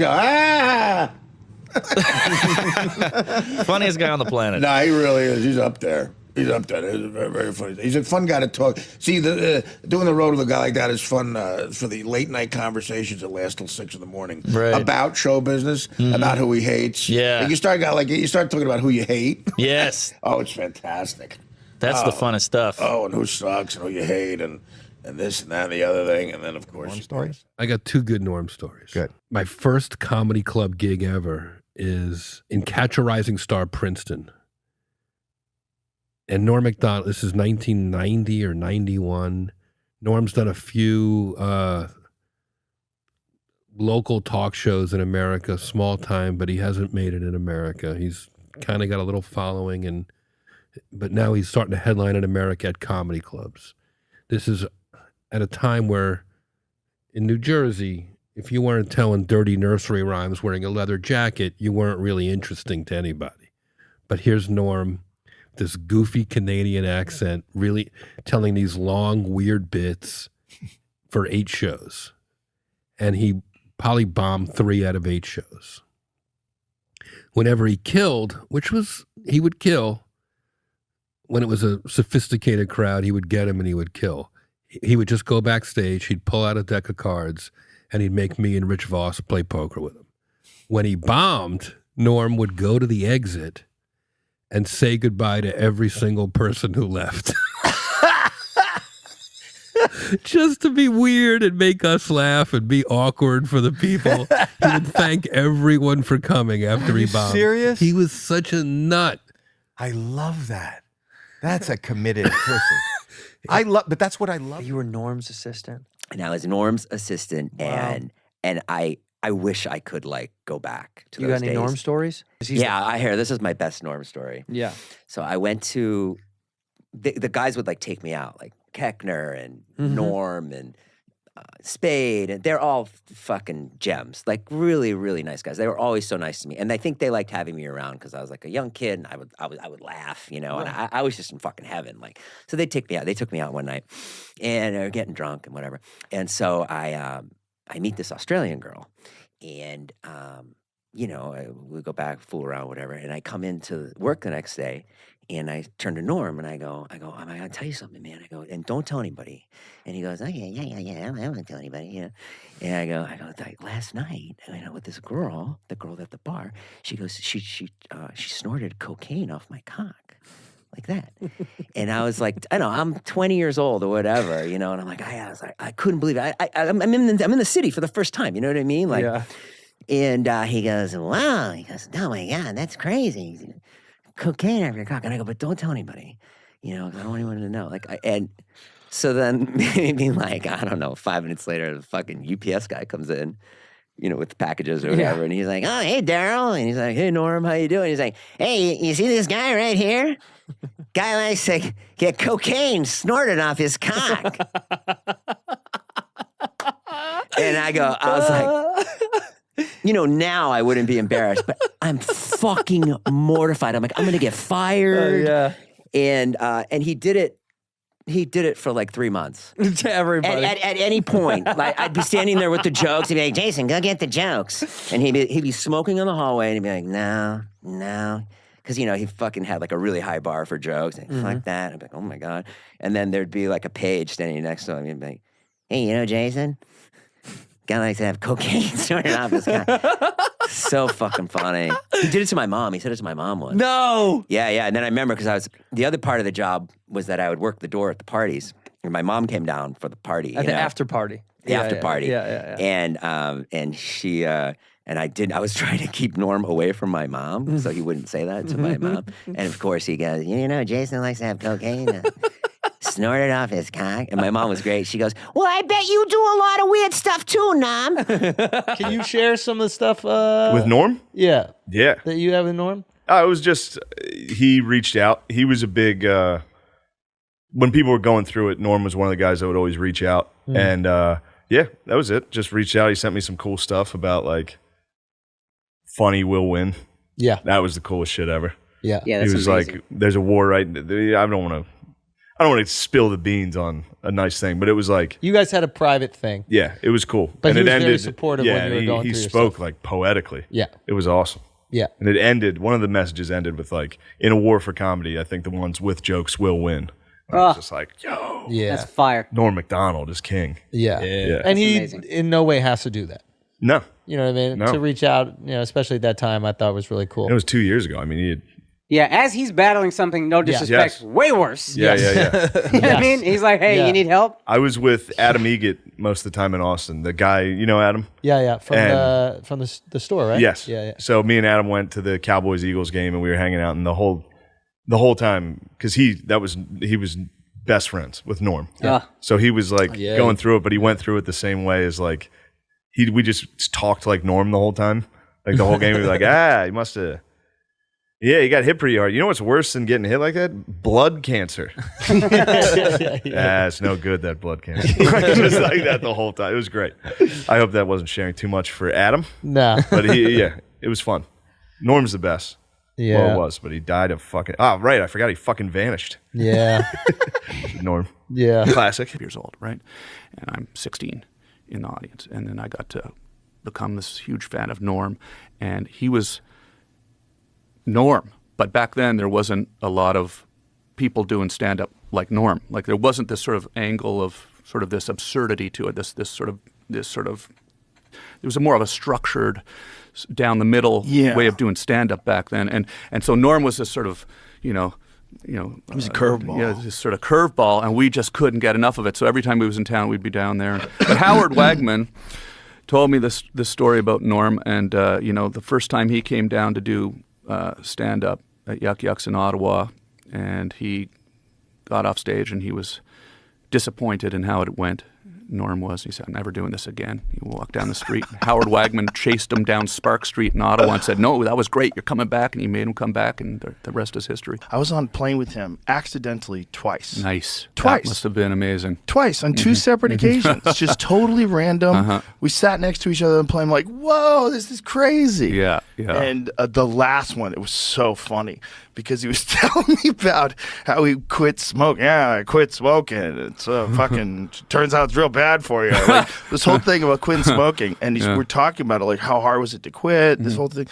The moment we land, he walks into the gift shop, buys a pack of cigarettes, and he's lighting them before he gets out the door. And I go, "I thought you quit." He goes, "I did, but all that talking about it made me want to smoke." Yeah, it's probably all an elaborate setup, right? He probably was planning it the whole way. I don't know. Who knows? He probably doesn't even smoke. He was just doing it as a gag. No, he was. Did you know he was sick? I didn't know. No, me either. You said you had two stories. There was what's the other one? Oh, so he'd invite me over to SNL once in a while to play poker on off nights, on Monday nights or something, and to watch him play poker while watching Monday Night Football and a baseball game, like he was a gambler, right? And I guess somehow one time I found myself on a tape night on a live SNL. I'm in the hallway with a bunch of pages, writers, basically plus ones filling out the hallway. I don't know if I'm sure you've been up there enough to know that where the reception is, there's a lot of hubbub. Right. You can go to the dressing rooms this way, and to the right is the studio, and makeup, and there's a lot going on. Yeah. I believe Rosie O'Donnell was hosting SNL, and her very best friend Penny Marshall was there to support her. Penny Marshall, at the height of her movie director swag, is walking through the hallway with her head down, sunglasses on, baseball hat, doesn't want to be bothered, treating all these basically writers and NBC employees and me and Norm as big-timing us, pretending we're just looky-loos out on the street, right? Just doing a celebrity don't bother me moment. Flyby. Thank you. And Norm picks up on it, and he just starts pointing and screaming, "Laverne! Laverne! Laverne!" And she didn't look up. She never knew it was Norm. She was just gone. Oh my gosh. And of course, the whole hallway's falling down. Like, I wonder if he's doing it. He did Last Comic Standing. He was the only honest judge. He would tell comics they were hacks. It was awesome. The comics hated him. Joe List did it, and he goes, "Joe, you're a very good writer." And Anthony Jeselnik goes, "Hey, Joe, that Norm just called you ugly," which is such a great line.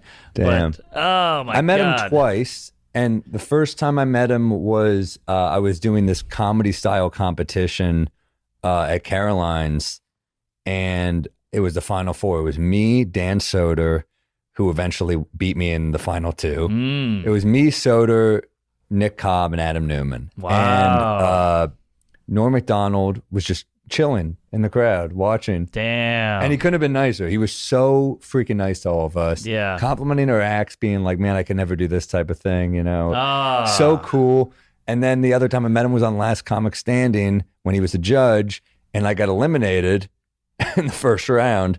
I had a pretty good set, better than a lot of people who moved on, but it's NBC, let's face it. That's how it goes. But I remember I had one joke that Norm singled out and goes, "That joke is gold." And that to me was like, it was, to me, I didn't even feel that bad. I got locked off because I was like, Norm Macdonald, who is the judge that I connected to his work the most, it was Roseanne and Keenan. I connect to Roseanne's politics, of course, but no. But it was Roseanne and Keenan Ivory Wayans, and like obviously I love In Living Color, but Norm, I'm a comic. Norm was the guy I connected with, and the joke he loved was I said, my last girlfriend was a hoarder and she broke up with me, which stings extra hard. I'm like the one thing she can get rid of. And he said he loved that joke. And then Keenan kind of digged me in the last comic thing. He said, I like some of your jokes, but not all of them. And I said, well, I loved all your scary movie films. And it got a huge laugh. And he said, I only did the first 2. And I was like, all right. I remember I saw Norm in the food. Yeah. He couldn't let it pass. He couldn't take the L on that one. I knew I was out after that. Right. And then I'm walking through the thing. It was like a break. I guess they were taking a break, the paid audience. And I see Norm and he goes, I really like that you dug it. Oh. So that was a special moment. He's For the real sure. deal. He really is. Yeah, I think he could tell. And I said I met you once at Caroline's, and I told him I really. Because my story with Norm it doesn't start out great, because I did Last Comic Standing in 2000 and whatever. It never aired. And I did my joke, and I did well, and it was him. It was Damon Wayans and Roseanne. Yeah. And Roseanne liked me. Damon Wayans, he was not. He was just like, yeah. He just smiled and laughed. I think he said right on. I don't know what he was just barely there. He wasn't, I don't remember anything either way. And then Norm was like, how many years have you been doing comedy? I'm like, 4. He's like, what? It takes 10 years to be a comedian. What are you doing here? I was like, ah. And I remember that was the biggest gut punch I got in stand-up. And I remember being at the Hilton by where they shoot all those shows. By where is that? Universal City? Yeah. That area? Yeah. I was in the Hilton and I was just like I couldn't even eat. I was like, this is horrible. And then I spoke to one of the comics I was staying with at that point, and he was like, Last Comic Standing. He's like, you go in there and they pay legends to tell you not to do what you love, which is kind of what. But I got over it. I kept doing it. And then he became a fan of us later on and a lot of shit we were doing.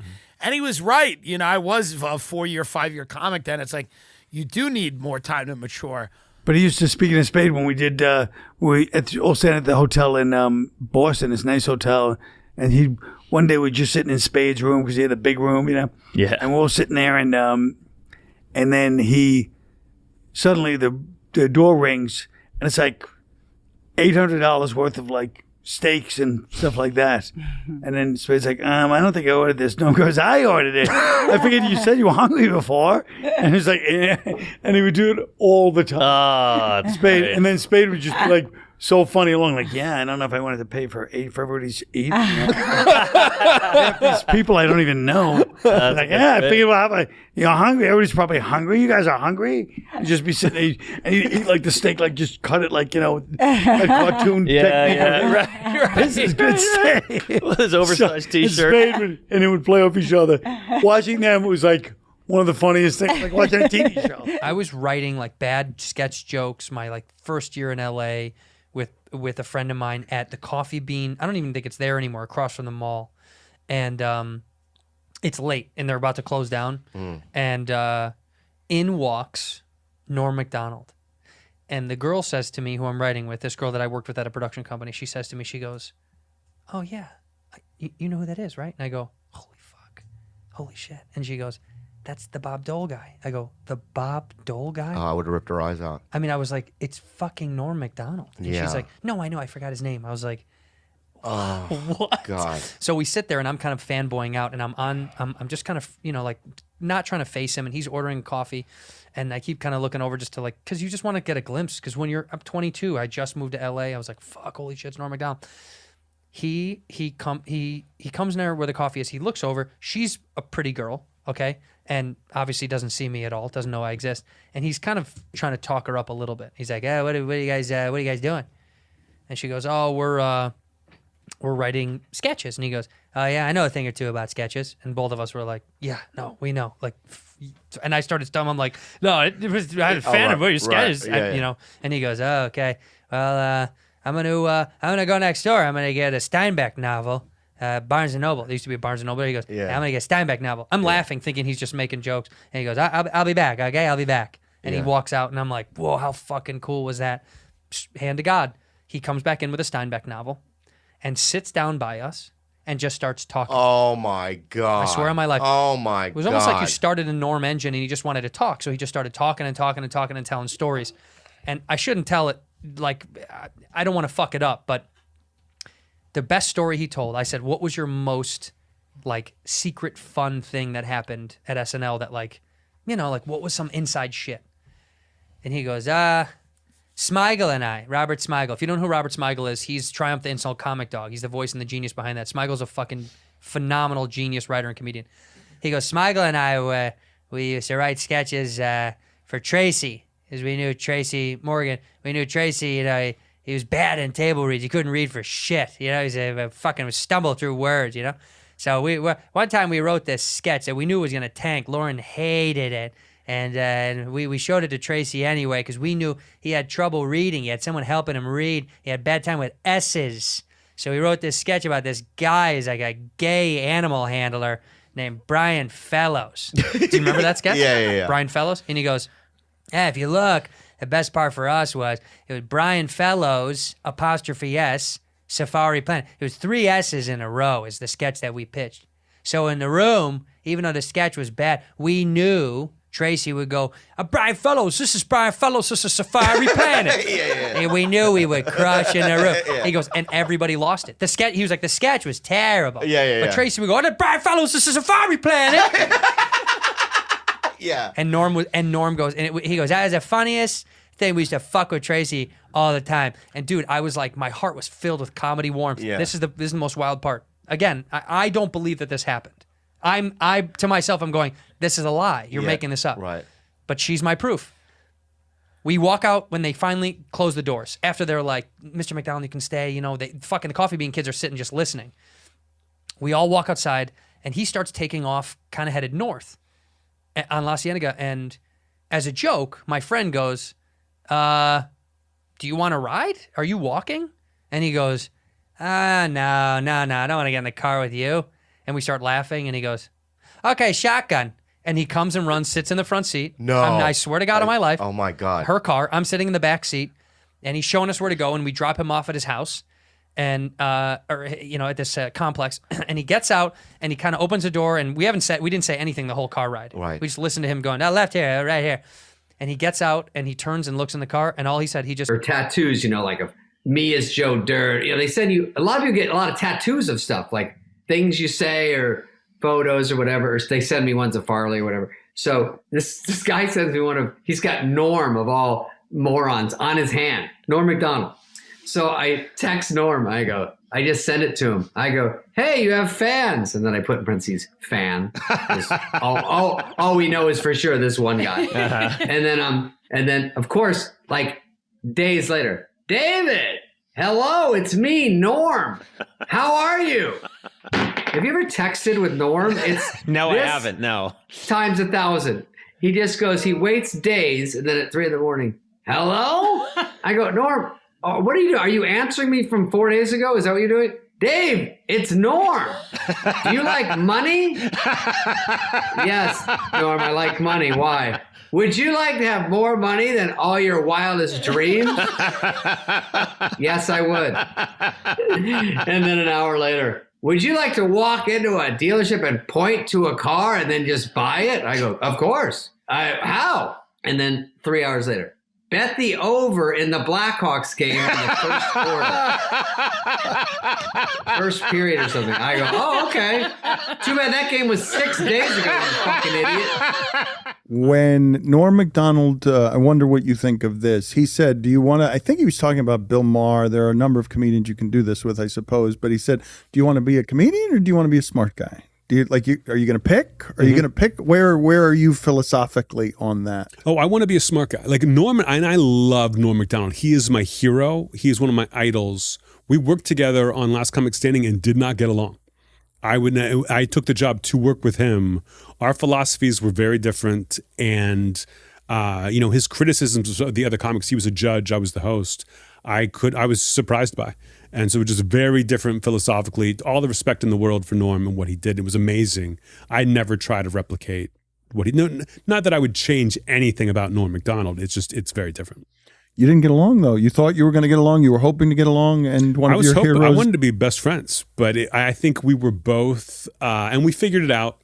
But I think we were both a little disappointed in the job we had taken, and saw the other comedians on the show, and we're like, "Fuck, what are we doing here?" And so we were both not in the greatest of moods, and then would butt heads a little bit. Like I don't. Just because he's my idol didn't mean that I backed down at all. I kind of treated Last Comic Standing like it was my show, and no one else thought that. And so yeah, we were gonna butt heads, but that's okay. It is okay, but I wonder if you're going in thinking someone's going to be your best friend. You're a loner. He's a hero of yours. I imagine a bit of an inspiration at least. And yes, of course, it's okay that you didn't get along, but it would have been better than okay if you had. Sure, but it didn't make me like him less or respect him less. It was like this is an issue of mine and his. Like neither one of us had a lot of friends or was around people a lot of the time. But yeah, I think just right off the bat, I think he said something. I made fun of him for it. He wasn't happy about it, and I was like, I'm going to keep making fun of you because I took this job. And I'm not just gonna sit here and like let you take over. And that was it was a tough week. We did 8 episodes of that show. Yeah. And neither one of you liked being there because you thought the show was going to be something different, or you thought this particular thing, once you realized it wasn't up to your standard, you're like, what have I done? Or I think Norm and I thought this was going to be like the Norm. I thought this was going to be the Norm and Anthony show where the comics go and perform, and they're all bad. Like they're all like young comics doing 3 minutes.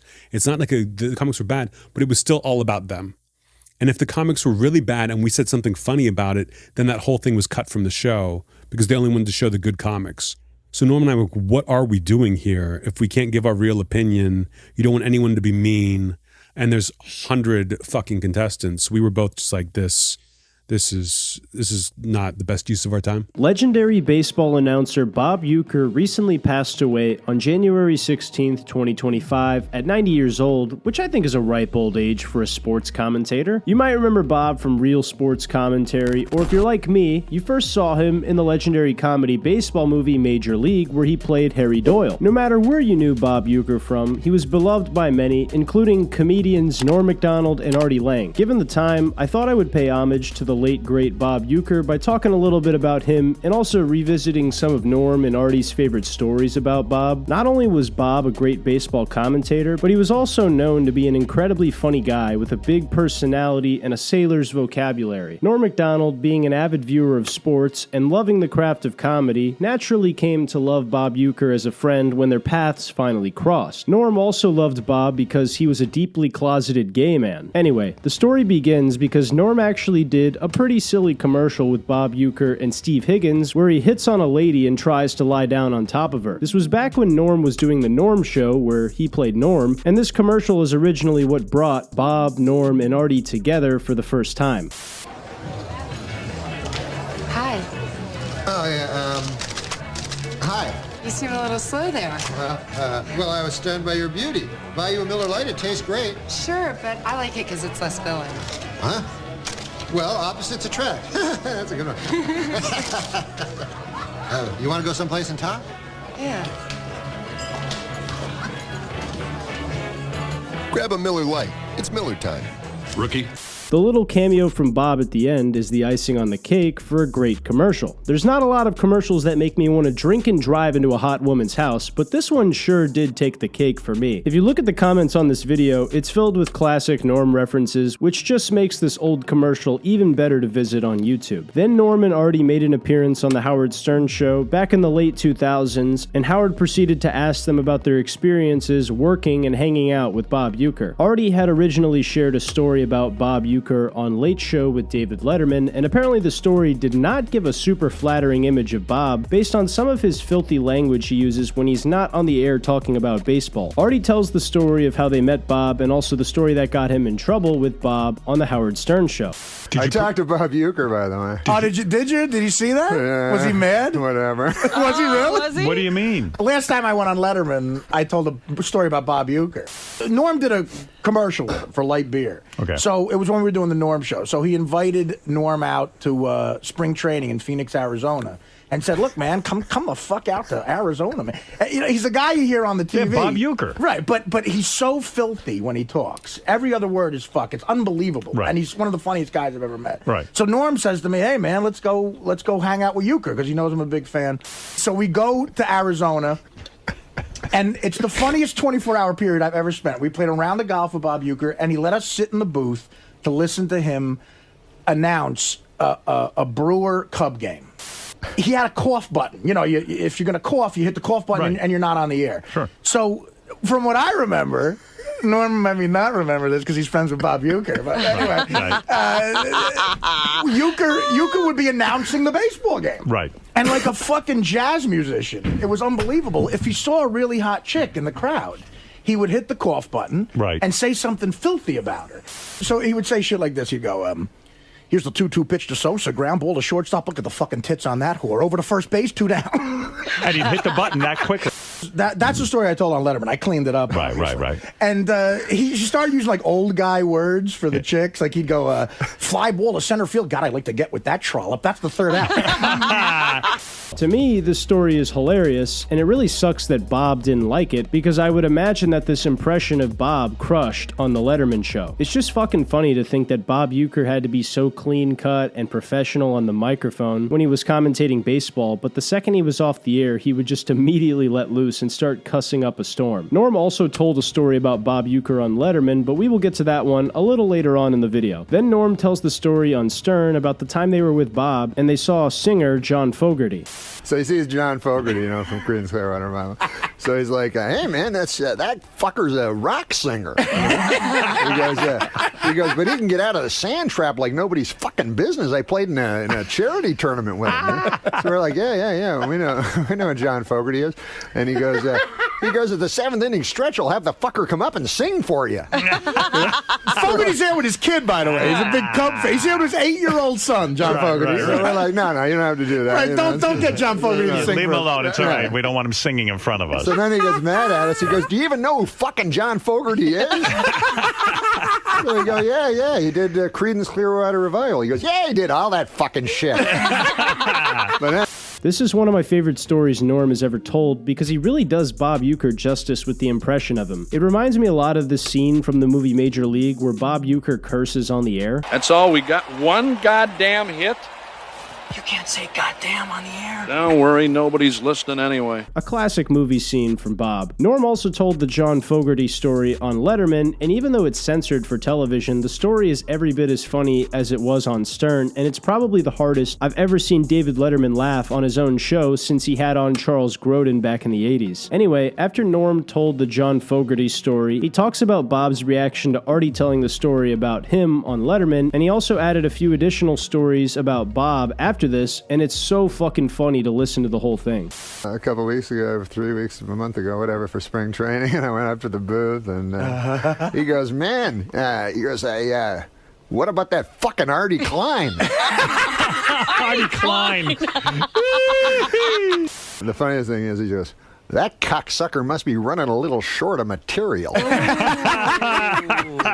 So even as a non-comedian, Bob Uecker was just an incredibly funny man. He probably had what it takes to be a part of the elite 250 comedians that exist in the world. No more, no less. As a younger fella though, I might not have gotten to see Bob Uecker in action as much as a more distinguished fella, but from the stories Norm Macdonald and Artie Lang told, as well as his awesome role as Harry Doyle in the movie Major League, I can't help but love the guy, and I'm very upset to hear about him losing his life. I'm just happy I got to appreciate the guy in some way, and some of the hilarious interactions he had with a few of my favorite comedians. Also, if you'd like to hear Norm's story on Letterman, and also a few more stories about Bob Uecker, you could check out The Appearance for yourself, and also this video where Artie shares a few more stories about Bob Uecker that are all really, really funny to listen to. Long live Bob Uecker, long live Norm Macdonald, and how the fuck did Artie Lang manage to outlive both of these guys? Anyway, I hope you guys got something from this. I really just wanted to take a couple minutes today and share a few of my favorite Bob Uecker stories from Norm Norm and Artie Lang to commemorate what an amazing life Bob Uecker had, and I really hope you all enjoyed it. But what do you guys think? Did you love these stories from Norm Macdonald and Artie Lang? Did you hate the stories? Do you think Bob Uecker owns a doghouse? Also, do you think Artie went too far by sharing those stories on Letterman? Let me know what you think in the comments down below. Also, please check out my second channel if you guys want to support me more and get to know me better as a person. I'd really appreciate if you could check it out, but if not, it's up to you. I totally understand. I really appreciate all the likes, comments, shares, and subscribers, and I can't thank you guys enough for all the support I've received lately on both channels. That's all I got for you guys today. I love you, and I'll see you in the next video. Take care.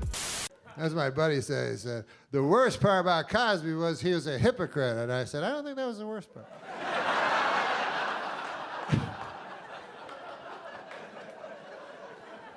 To me, the worst part was the raping. Way up high. And then the second would be the drugging. And then the third would be the scheming. But anyways, hypocrisy would be way down the line, you know, like on the 4th page or something. Like, I'm no expert, but I think probably most rapists are hypocrites. You know what I mean? You don't meet a lot of guys go, I like to rape. I don't give a I know it's not a politically correct thing to say, but I like raping. Go, God damn, at least he's not a hypocrite. That's the worst. That's the worst part of it. But he, imagine you're a girl. Some of you will be easier. No, imagine you're a girl. You're in a gift shop in Vegas or some shit. Go, I'm gonna buy this snow globe for my. Oh, it's the most famous guy ever, Cosby. You know, Cosby's there, and he's like, "You want to go to my room? It's the biggest room ever." And so you go, "Yeah, of course I want to go to your room. Biggest star ever, biggest room ever. What the f?" You don't even have to be a girl. You can go, and then you go up, and then you're like, look at this. I've never seen. And he's like, you want a glass of water? You go, yes, that would be nice. And then you go, why is it purple? Why is it fizzing? Like in a monster movie. Just drink it. It's famous people water. And you drink, and everything goes crazy and shit. They come out of it, they're like, what the fuck? I was just in the gift shop. What's that? Cosby cock? I can swear that's a Cosby cock. That's impossible. A Cosby cock? Why would there be a Cosby cock in my face?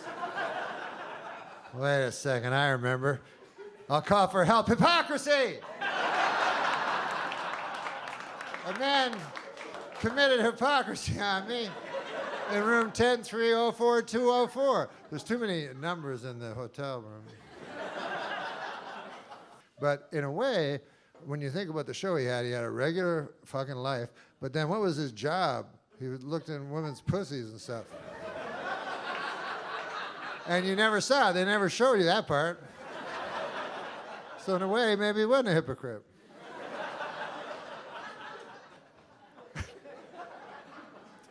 I don't even know what's wrong with hypocrisy anyways. What's the problem with hypocrisy, you know? People always against it. Go, you know what I hate worse than anything? Hypocrite. But imagine your life if you weren't a hypocrite. You know what I mean? Like if you had a kid, you go, okay, Billy, you're 7 years old now.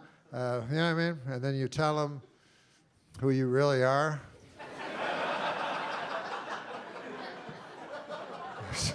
That's not a good idea. Sit down, Billy. I'm going to tell you some evil shit I did. So Cosby was a hypocrite. But it's like one of those little things. You know when people do like real bad things and then they add on a little thing? It happens a lot in crime and shit. Like I remember, I'm just swearing because I can. Like crime. But sometimes a guy will commit a heinous crime, then they'll add like some fucking, like I remember Richard Speck. You know, some of you are old enough to remember this guy. He busted into a house full of nurses, raped and killed 9 nurses. He was charged with 8 counts of rape, 8 counts of murder, 1 count of breaking and entering.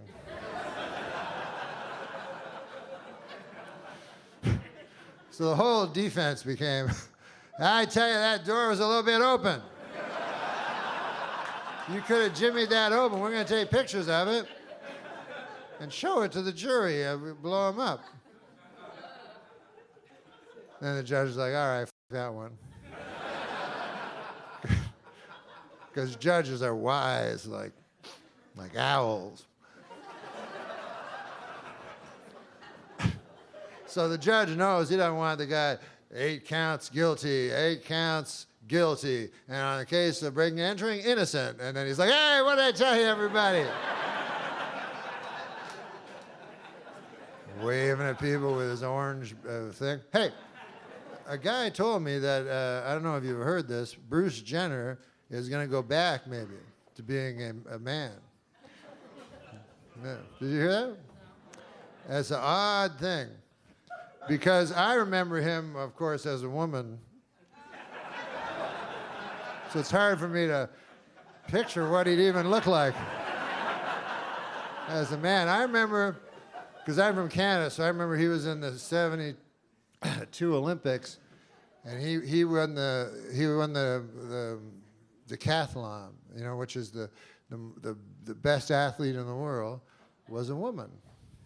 And we didn't know at the time because he kept it secret. But I remember they put the gold medal around his big juicy tits.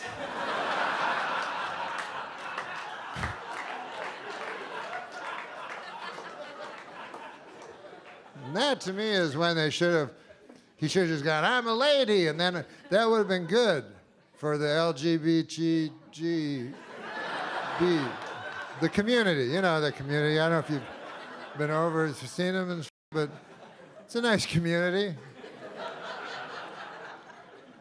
And it would have been good. All the LGBTBL. I try to be inclusive of all the letters in the alphabet. But, you know, then he waited. That's the problem. He waited till he was 65. That's when Bruce Jenner decided to tell us he was a lady. Now, I don't know about you guys, but to me, is there really that much difference between a 65-year-old? At some point, you got to realize you're just some old thing nobody wants to. Norm Macdonald is one of the most respected comedians to ever walk the planet, and in his time alive, he had a reputation for being a very dangerous choice as a host, whether it be at the ESPY Awards. That is something that no one can ever take away from you, unless you kill your wife and a waiter, in which case...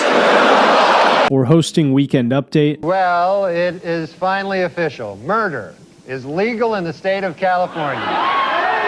If you had Norm host your show or event, there was always a chance that he'd make you regret it. Today we're going to take an introspective look at the time Norm Macdonald was invited to host the show before the show on YouTube's big live comedy show and absolutely shat on it in the funniest possible way. YouTube Comedy Week was met with a lot of bad reception from comedy fans, and most people don't remember the actual event fondly at all. But a lot of people remember Norm making this dumpster fire of an event watchable in the first place. Let's not waste any more time, and let's hop right into it. The show starts off with Jenny Slate and Kasim G introducing themselves, and within a minute, Norm establishes his comedy dominance and starts clowning on the event as a whole. And joining us in the show before the show living room is host of Norm Macdonald Live on YouTube, the wonderful Norm Macdonald. Yes, and Jenny, all the stars are here. Do you want a microphone, Norm? Yes. Is that my tree?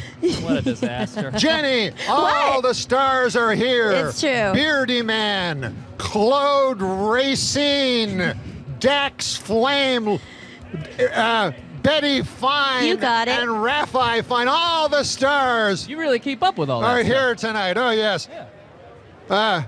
Harley Morenstein is here. All right. And we also have comedian Todd Glass. He'll be hanging out backstage with some of tonight's guests. And host. I feel like Todd will be struggling to know these people. I'm sorry. I'm going to continue with the what the computer says, Norm. Although I'd love to talk to you more than this computer. We're on but the I have to do computer. what the computer says, even though I do love you, Norm. I think you're one of the best. We're also going to be talking to the whole. Well, I'm no Harley Morenstein. You're not, Norm. But you gotta just let me read this fucking thing. Okay, so we have Jenny Slate in a business casual dress, Kasim G in a blazer and khakis, and Norm Macdonald is wearing fucking sweatpants and a hoodie in the beating red sun of Los Angeles, California. God damn it, dude. He's reading the names of these people with not a care in the world, and it made me laugh way harder than it should have. You can also see Kasim cracking the fuck up as Norm does this at several other parts. It's great to see Kasim being a good sport about the ribbing early on. More on this later. So as Norm berates and interrupts Jenny in the intro, we eventually get to the first guests, which are the Lonely Island, and this has some of the funniest lines from the entire segment. We're joined by the talented trio called the Lonely Island. Yeah, who you know will be what I on the call big. them? What do you call them? I call them Sandberg and the other couple of fellows. The Mind Squad The is other how Rolling Stone put it. You guys ever been to a thing like this? No. What do you think? Nothing like this. It feels so pro and real. Am I on TV? Am I on the internet? We don't know. Oh, you're on the computer. You're on a velvet couch. You're on a maroon velvet couch in the beating hot sun. Hey, can I ask a serious question? I mean, fuck all these jokes. When you name yourselves, right? Yeah. Do you ever have fucking moments of regret later because it's permanent, almost like a tattoo? Absolutely. Yeah, the Lonely Island, I was outvoted. Oh, you were? Yeah. What were the other runner-up names? Our first album was called Incredibad, and I wanted that to be the name of the band. But How do you guys feel in your bodies? Do you feel healthy and strong? Absolutely not. I could be eating better. Yeah. Yeah, digestion could be going better. Yeah. I feel like that about Hey, myself. enough of these fucking jokes. Can I ask one more serious question? Hit me with a real one, Norm. The Lonely Island. You think of all islands as kind of lonely. Do you really want to hear the story? Yes, please. I do Yeah, too. do a real short version, which is just basically it was what we called the apartment we lived on Olympic with all the traffic. It was a sarcastic name from a sarcastic Tennessee Williams style sketch we did about the apartment. Akiva wrote a one-act play. God damn, I wish I had a time machine. To see that action. Yeah, no, to take back my question. The entire time Norm is riffing with Andy, he keeps throwing in the phrase, on the computer, which is just way funnier than it should be. Seriously, nobody but Norm could make this as funny as it was. It's also funny when anybody else tries to riff or ask a goofy question, Norm just cuts it off and says, Hey, can I ask a serious question? I mean, fuck all these jokes. Myself. Enough of these fucking jokes. Then we get to the best part of the Lonely Island, which is this. Thought you were going to say to murder Hitler. I would not. You know, people always fucking want to murder Hitler with their time machine, right? But then I feel if I got back there, I'd be afraid of falling under the spell of his fucking beautiful eyes. It's true. And oratory, and he then locked in the gaze. yeah, and then I join the fucking party, That's knowing his me. thing. He gives you his full attention. You're like, whoa, All wait right. a minute. Maybe there's Norm, something to I'm this guy. No, but before you ask another serious Believe question, it or we not, gotta they're move telling on. us to wrap it up. I don't exactly I know want to. why you guys. Wrap it what? This is fun for everyone. It's the For the Lonely record, Island, guys. I would have killed Hitler. So thanks, gentlemen. Can I just clarify? if I did go back in time to kill Hitler, I would do it. Yeah, yeah. I wouldn't get That's lost the- in that's his the front eyes door and then choice. bail. Yeah. Just so I don't get like thanks for hit having from all the like I know. all the- defamation Yeah, leagues. no, Yeah, He would, of- you would yeah, end it. Yeah. Pro. Listen, Okay. man, I'm sorry about We gotta wrap it up. I'm sorry It's about over. bringing up Hitler. Man, seeing Jenny Slate get uncomfortable and have to bring this interview to a halt is just fucking amazing. Norm's just cackling and losing his shit, enjoying the havoc he's wreaking. The best part about these shows Norm hosts is that I feel like he doesn't even want to do them, but maybe he's just bored and doesn't feel like reading John Steinbeck, so he just decides he's going to do the event and fuck with everybody involved. God bless Norm doing all of this for our entertainment. Then they have Jeff Ross as a guest who actually teases Norm a bit, and they go back and forth, and it's pretty funny overall. The Roastmaster General Jeff Ross joins us. Hi, Yes. Jeff. Welcome. Hi, everybody. Oh, you got the first Hello, applause. world. Yeah. Norm, this is so fun. Thank Yeah, you for having man. me on your live podcast. It's always fun to see you without a giant cloud of marijuana smoke between us. Well, it's outdoors. It drifted away. Yeah, how you doing, buddy? You got your hair cut a little. I had a little trim. I was at the doggy groomer for 2 hours today. Yeah. Oh, man, you're a hot fucking piece of ass. Look at that.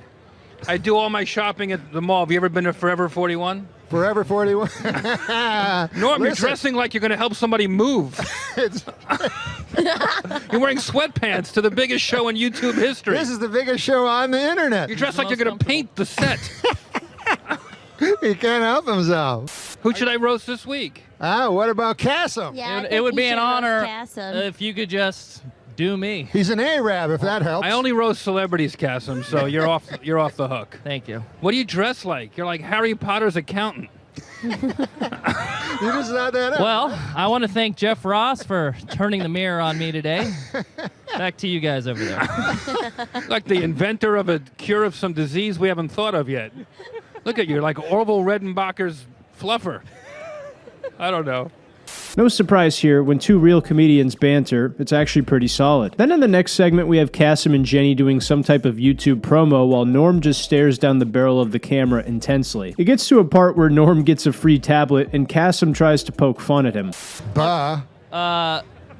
Norm, do you know that you can watch live stream stuff on your phone? I or don't tablet? believe that's true. I know I can watch it on my computer, but I don't believe I can watch it on anything other than my computer. Today is a day for you then. Guess what? What? Google, our Yeah. friends at Google here, Sure. sent us a free Nexus 7 tablet. Don't say us. Yeah. Don't say us. It was just you. Just Norm. Let's not get all fucking plural. Thanks, Google. What I wanted to show you is how easy it is to watch yourself and other live streams on your tablet device. On the computer. On the computer. Yeah. Go ahead and hit play there. Okay. It's Oh, right I there see. in my. It's so simple. Do you see your face? Oh yeah, it's me with a huge fat fucking face. Yeah, I didn't want to be the one to say it. Yeah, I've been having a lot of trouble. My doctor, he said he's not a very nice guy. He said, open your mouth and say oink. Yeah, you need to get better insurance, Norm. Insurance? He was calling me a fat pig. Well, I mean, nobody's going to disagree with him. Oh, Cassim. I'm sorry, Norm. I've got an acid tongue. You do. You're an acid-tongued Arab. Acid-tongued Arab. God damn it, dude. My favorite part about this is when Norm tells the doctor joke and looks right down the barrel of the camera. Then when Cassim responds, Norm is dumbfounded by it and makes the goofiest face before shitting on Cassim again. Then there's a comedian/magician who comes on and does a little party trick, and throughout the whole thing, Norm is just being a goofball, calling him a sorcerer. All these one-liners Norm drops are excellent, man. Just can't get enough of it. Then my favorite part is when Sarah Silverman comes on, who is one of the organizers for YouTube Comedy Week, and she gets into it a little bit with Norm. It'll be fun. Norm, thanks for dressing up. Hey, Sarah, listen, man. Congratulations. That's the 100th time that joke's been done tonight. But I also want to tell you, I have a bet with Daniel Kellison, a rather large figure. Daniel Kelson, who put this whole thing together, Yeah. way over his head. He says you did it. He says you can explain what the fuck Jash is. Jash is. Pay up, fucker. Jash is a comedy collective, a United Artists, if you will. Uniting myself, Reggie Watts, Michael Cera, and Tim and Eric. And what do? We do whatever we dream up. We shoot it, and it goes on there. We can fail, we can do well. It's total freedom. No offense, but it sounds like some fucking commie gobbledygook. You got me, Norm. I mean, I've never heard the word collective. I know, but Leon Daniel puts Trotsky. buzzwords in my head, and then I just blindly say them. Commie gobbledygook. Good God, man. Norm is a national treasure. Then later on, we have Hannibal Buress on the couch for an interview. Norm gives Hannibal some praise for his suit and says how he looks like a young Eddie Murphy with that type of fashion. I'm sure Hannibal loved hearing that. Then we get to see Norm try to lie down on top of two ladies. Real pretty ladies, might I add. These two ladies are then asked about getting hate online, and Norm sets up a joke that derails the entire interview with them. Wait, I have a question. So you guys are two very funny females, but when you post videos on the internet, sometimes being a female is a little bit different than if I was to post a video on the internet. What's that like for you two? Sometimes we've been called certain things many times. How do you deal with that stuff? I think I'm numb to it now. We've been called everything so many times. I can't even. In the beginning, take it was like, anymore. oh my God, I can't believe this. We should just stop doing this. And then now we just don't read the comments and keep doing it. Yeah. I think that's the right I think way to the do it. last Oh, comment I read are was you the guys guy- talking about Barfy Man 362? Exactly. Is that you? No, that's that motherfucker. I don't even want to give him attention, but listen, saying those kind of things about me Talk to him right now. Talk to Barf. Listen, Barfy Man 362. right. No, you cannot rape my mother with a knife. Now it's official. Yeah, that's the kind of comment we didn't want to read anymore. Yeah. A lot of sandwich makers. Bitches, go make me a sandwich. Those ones bother me less than the knife. Oh yeah, the raping mother ones stuff. are worse. Yeah, you don't want to be raped with a knife. I'll gladly make I a would sandwich. much rather be raped with something else. Yeah. God, there's just something so magical about seeing Jenny Slate get uncomfortable here. What a treat. Norm knows exactly what he's doing. Thankfully, these girls were pretty good sports about the whole thing. That's pretty much how this whole thing with Norm on the YouTube Awards happened, and god damn it was funny. I actually heard an interview clip of Kasim G talking about this in retrospect, and it actually inspired me to make this video. It's nice to know that Kasim was appreciative of Norm and getting to be a part of this event, even if he was the butt of the joke quite a few times. All in all, that was the time Norm Macdonald crashed the YouTube Awards show. If you enjoyed the video, make sure to leave a thumbs up and subscribe if you're new to the channel. Be safe out there. Don't get cut by a fucking sorcerer. She got cut by a fucking sorcerer. But that's all I got for you guys today. I love you, and I'll see you in the next one. Take care. A good comedian says funny things, but a great comedian says things funny. I don't think there's a single quote about comedy that better describes the late, great Norm Macdonald. When it comes to delivering a joke, there are very few comedians that were ever as gifted as Norm. And the reason for this was that Norm mastered a simple but effective way of conveying a message. Mark Twain called this style of storytelling the humorous story. What is the humorous story? What makes it unique from other types of stories? How did Norm use it on late-night TV appearances? And how does one learn this storytelling ability for themselves? All of these questions will be answered by the end of the video, so if that sounds interesting to you, then let's hop right into it. To begin with, Norm Macdonald had been doing stand-up comedy for many decades in a lot of these popular late-night clips, so by repetition, Norm had already mastered the art of his comedic delivery and his ability to tell a humorous story. Along with that, Norm was an avid reader who greatly appreciated the works of writers like Leo Tolstoy and Mark Twain. Mark Twain actually wrote a short novel called How to Tell a Story and Other Essays about different variations of storytelling. When you read through this novel for yourself, it all starts to make more sense. In paragraph 2, Mark Twain says, quote, "There are several kinds of stories, but only one difficult kind, the humorous. I will talk mainly about that one. The humorous story is American, the comic story is English, the witty story is French. The humorous story depends for its effect upon the manner of the telling, the comic story and the witty story upon the matter." End quote. Follow this in paragraph 3, it reads, quote, "The humorous story may be spun out to great length and may wander around as much as it pleases and arrive nowhere in particular. But the comic and witty stories must be brief and end with a point. The humorous story bubbles gently along, the others burst." End quote. When you read this, it almost feels like Mark Twain wrote this section directly after watching a Norm Macdonald joke on Conan's late night talk show. It emphasizes that the destination of the humorous story is not of any real significance and that the constant setting and breaking of expectations throughout the joke is what makes it incredibly special and entertaining for the listener. The comic story that you typically hear from your friends or family members is essentially just one big build-up for an often mediocre or unsatisfying ending. Anyone can tell the comic story, but it takes a lot of practice and finesse to tell the humorous story and to tell it well. This type of story resembles anti-humor in the capacity that the ending is sometimes anticlimactic, but I think the biggest distinction is that anti-humor is a joke told with the intention of its unfunniness being entertaining, but the humorous story is told while the storyteller just ensures that the journey is very enjoyable with less of an emphasis on the ending. Mark Twain even says as much in the next paragraph when he writes, quote, "The humorous story is strictly a work of art, high and delicate art, and only an artist can tell it." End quote. This is why I preface this analysis by telling you how Norm had been a veteran of stand-up comedy for decades and decades before we heard the moth joke or heard him call his wife a battle axe. To tell any of these jokes with the flair that Norm told them with takes many hours and many years of hard work. Mark Twain is not exaggerating when he says it is a high and delicate art. Twain then further details the difference between the humorous and comic story when he writes, quote, "The humorous story is told gravely. The teller does his best to conceal the fact that he even dimly suspects that there is anything funny about it, but the teller of the comic story tells you beforehand that it is one of the funniest things he's ever heard, then tells it with eager delight and is the first person to laugh when he gets through it. And sometimes if he has good success, he is so glad that he will repeat the nub of it and glance around from face to face, collecting applause and then repeat it again. It is a pathetic thing to see." End quote. When I first read this paragraph, I immediately thought of the most convoluted joke ever that Norm does on the Conan O'Brien show. There was a fella went by the name of Jacques de Gautier. He was from Témiscamingue, Quebec. And Jacques de Gautier, he was a fella that really thought. He was, while I was scrambling to get out of high school, Jacques de Gatineau had already... I think you just changed his last name. Well, you know, a man grows.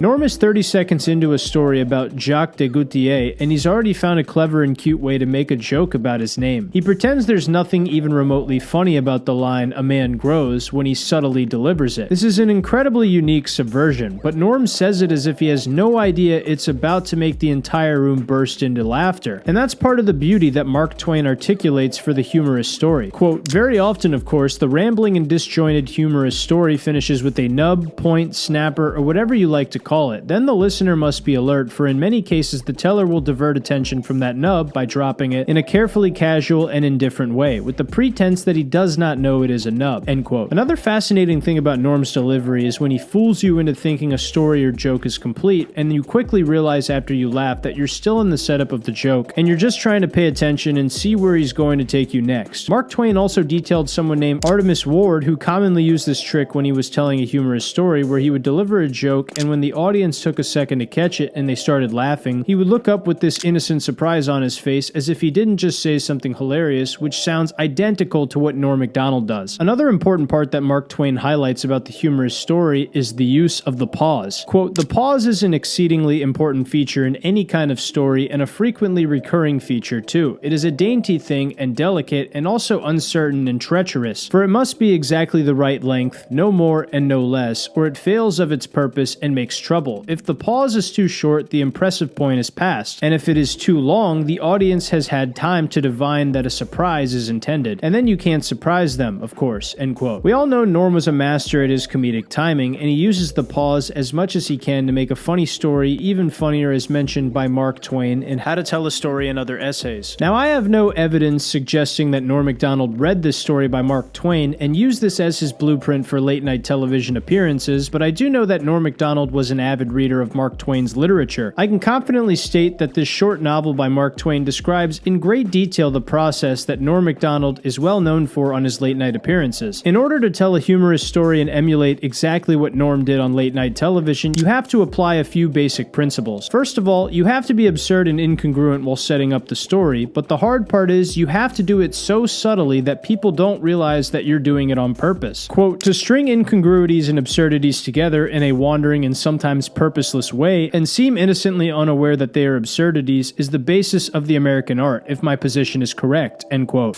And we thought, boy, he's going to be the next. We had Jean Marchand, Gérald Tartier, Pierre Trudeau, the three wise men of Quebec, by God. And, I met him, I started to do stand-up and travel from here to there and to here again. One time I was in Niagara Falls, and gosh, I went over to the Sea World there. You know how they have the Sea World? You know, with the different fish. You know. I didn't know that, but okay, yeah, yes. This was a perfect execution by Norm in the initial setup. He continues to follow this blueprint with several great jokes, then he applies the second principle, which is using the pause to build suspense. So I was checking out the beluga whales and stuff, and I look over, and who do you think I see? I hope it's that guy. No, it was just an attendant, but he showed me to the place I wanted to see, which is where they feed the little baby dolphins. This silly joke works because Norm is just teasing us with details the entire time and pretending like he doesn't know exactly what he's doing. Then the third principle is to throw away the ending punchline. After Norm has warmed us up, he delivers the final punchline when Jacques de Gatineau is feeding baby dolphins. And who do I see there but Jacques de Gatineau? And here he is, he's feeding the baby dolphins. And I go up to him and I go, "Jacques de Gatineau, I feel shame for you. You were our hope. You were to go to Canada, Canada's nation's capital of Ottawa. All of Témiscamingue, Quebec, pinned our hopes on you. Now that's a hell of a burden for a man to have a town's hope pinned on them." So he was feeding these baby dolphins, you know, And I said, I'm ashamed of you, Jacques Gatineau. You could have done so many great things. He said, I think I'm serving a youthful purpose. Now, I believe that...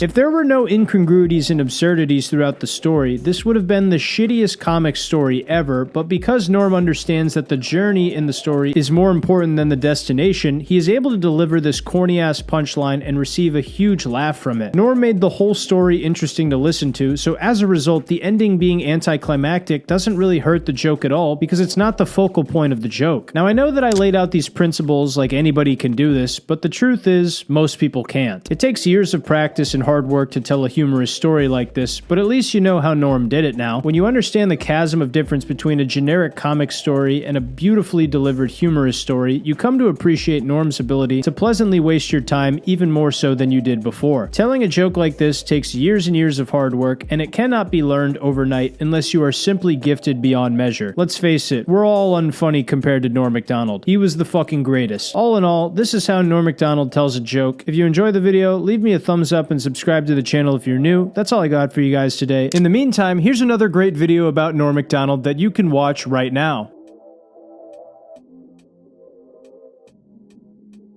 Norman Jean Macdonald was born on October 17, 1959 in Quebec, Canada. His parents Fern and Percy Macdonald raised him and his brother Neil on a rural farm that Percy inherited from his father. Norm's family was working class and both his parents had jobs as teachers. His deep love for his family and upbringing made him develop an earnest respect for elderly people and the unique wisdom and perspective they brought to any conversation. Norm was also an incredibly well-read and intelligent student when he was in school. He started high school at Quebec High School but transferred to Gloucester High School upon his family moving to Ottawa, where he would graduate at just 14 years old. Then at 16 years old, he went to Carleton University to study math, but didn't care for it, so he dropped out. Norm always loved comedy, and even shares a story about a joke that he saw David Letterman perform that he told all of his friends when he was a kid. He worked a bunch of different jobs, but then at 26 years old, he tried stand-up comedy for the first time at Yuck Yuck's Comedy Club. Howard Wagman managed the club and told a story about Norm fleeing after his first set because he felt embarrassed at how the performance went. But thankfully for all of us, Howard talked him into continuing to do stand-up and that he had a unique talent for it. Shortly thereafter, Norm became a regular at Yuck Yuck's and became very good very fast. Within just 6 months, Norm was granted the opportunity to perform at Just for Laughs Comedy Festival in Montreal in 1986. For some comedians, it takes 5 to 10 years to get an opportunity like this, but Norm was doing it within his first year of stand-up comedy. Unreal talent. Norm did so well that the Montreal Gazette wrote an article about him, but this article also detailed Norm's first encounter with cancer, which forced him to take an entire year off stand-up comedy. Norm never talked about this in his act, though, because he figured people would think he was lying. Norm continued doing stand-up and eventually got some excellent opportunities to make a name for himself, like appearing on Star Search and making his television debut on Late Night with David Letterman on May 9th, 1990. Letterman really liked Norm. In fact, he would have Norm on many more times after this, and he went on the record to say that they would have had Norm on weekly if they could have. Later in the year, Norm's father Percy passed away, but it didn't slow him down because less than a year after this, Norm would shoot his first comedy special on HBO, One Night Stand. As Norm continued to gain notoriety, he would eventually cross paths with comedian Dennis Miller, and Dennis would hire him as a writer for the one and only season of The Dennis Miller Show in 1992. Following this, in the same year, Roseanne would hire him to write for her sitcom, Roseanne. Then in 1993, Norm received the comedy opportunity of a lifetime and joined Saturday Night Live as a cast member where he would stay until 1997. This job was a lifelong dream for Norm, and he certainly made an impact with his memorable impressions of Burt Reynolds, Larry King, David Letterman, and Senator Bob Dole, as well as being arguably the best host of Weekend Update in SNL history. People loved the indifference Norm had when reading jokes on Weekend Update, especially towards his biggest target, O.J. Simpson. While working on SNL, Norm would get to meet Adam Sandler, Chris Farley, and the rest of the bad boys of SNL. These connections led to Norm landing a movie role in Billy Madison with Adam Sandler in 1995, and a year later he did another movie called The People vs. Larry Flynt with Woody Harrelson in 1996. Then in 1997, Norm made headlines for doing a corporate clean comedy show at Iowa University with Daryl Hammond and Jim Brewer, where he was intentionally filthy and walked 80% of the audience when he was told to be TV clean. Pretty fucked up, but also pretty funny. Also in 1997, we got to see Norm host the White House Correspondents' Dinner, where he had one of the most interesting audiences of all time, and he still crushed. Furthermore, Norm would be fired from Saturday Night Live Live in 1998, and when asked about it on Letterman and The Howard Stern Show, he stated that it was done by Don Ohlmeyer because Don was good friends with O.J. Simpson and he really wanted him to stop the O.J. Simpson jokes. This was a cover story though. In reality, Norm's friend and head writer Jim Downey was being fired, and when the producers asked about the decision, Norm stood in solidarity with Jim and said he would quit if Jim was fired, and that's exactly what happened. But Norm took this secret to the grave. Just a few months after Norm was fired, he would be selected as the host for the 6th annual ESPY Awards, where he would make one of the most infamous OJ jokes of his career. He became the first defensive player to win the Heisman Trophy. And congratulations, Charles. That is something that no one can ever take away from you. Unless you kill your wife and a waiter, in which case... Fucking legendary. Preceding his exit from Saturday Night Live, in 1998, Norm would star in his very own movie directed by Bob Saget titled Dirty Work, which has since become a cult classic amongst Norm Macdonald fans. He would also be a voice actor in Eddie Murphy's Doolittle in 1998. Then in 1999, Norm would be given his very own sitcom titled The Norm Show, where he played Norm for 3 seasons. Also in 1999, NBC would realize their colossal fuck-up in firing Norm, so they invited him back to host Saturday Night Live, to which he proceeded to give a hilarious monologue trashing the show and calling it horrible in typical Norm Macdonald fashion. Then the next year in 2000, we had this legendary moment of Norm promoting his show on The View, where he called Bill Clinton a murderer on national television. We also got to see Norm host the 27th American Music Awards that year, and we even got to see Norm on the game show Who Wants to Be a Millionaire, where he ended up winning and showing everybody just how smart he really was. Also in 2001, we got to see Norm voice acting as Death in Family Guy, and also star in the movie Screwed with comedy legend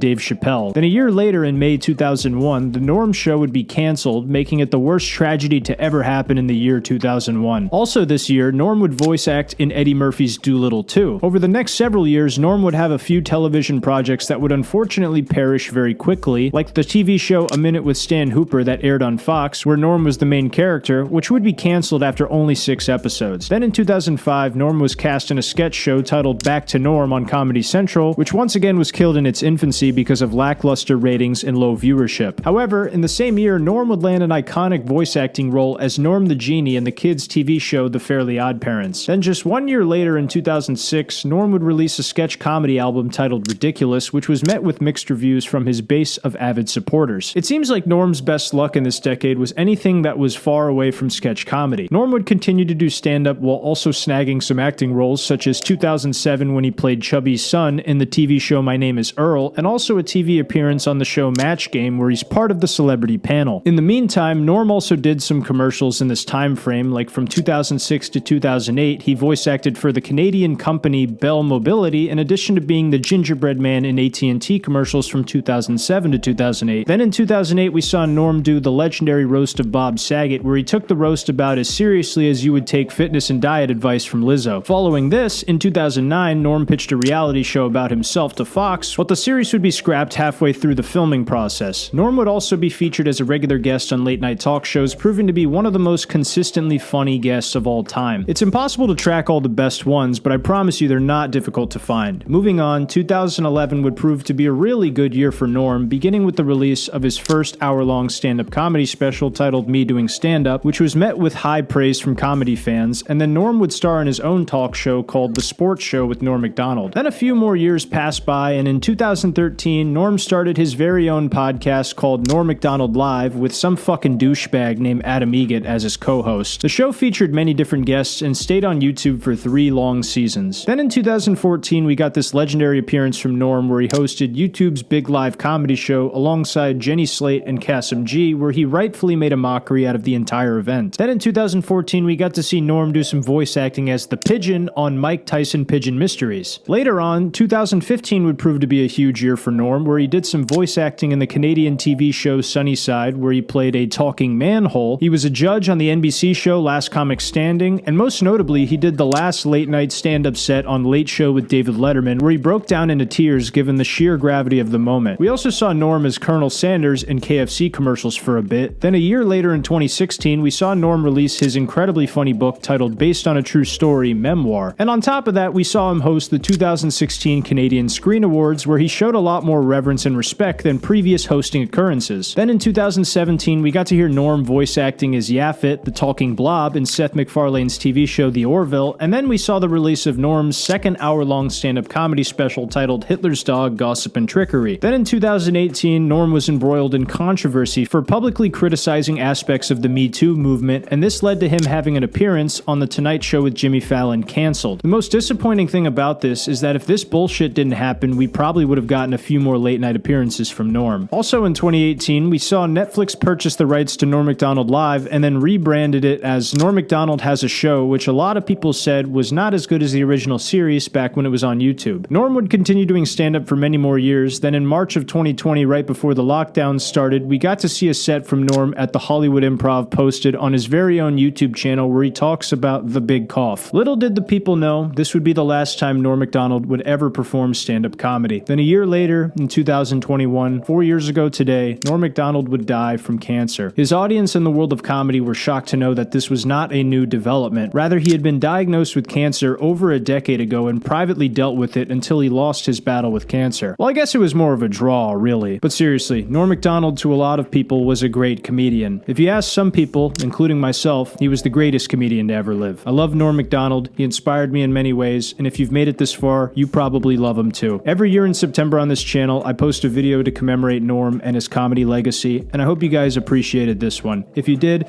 make sure to leave me a thumbs up and subscribe to the channel if you're new. Leave a comment with your favorite Norm Macdonald moment of all time, and if you want more content about Norm Macdonald to watch right now, click the link on your screen here to watch this video about the time Norm Macdonald was kicked out of Iowa by the governor for being dirty at a corporate clean comedy show. I know you guys are going to love it. Anyway, take care and God bless.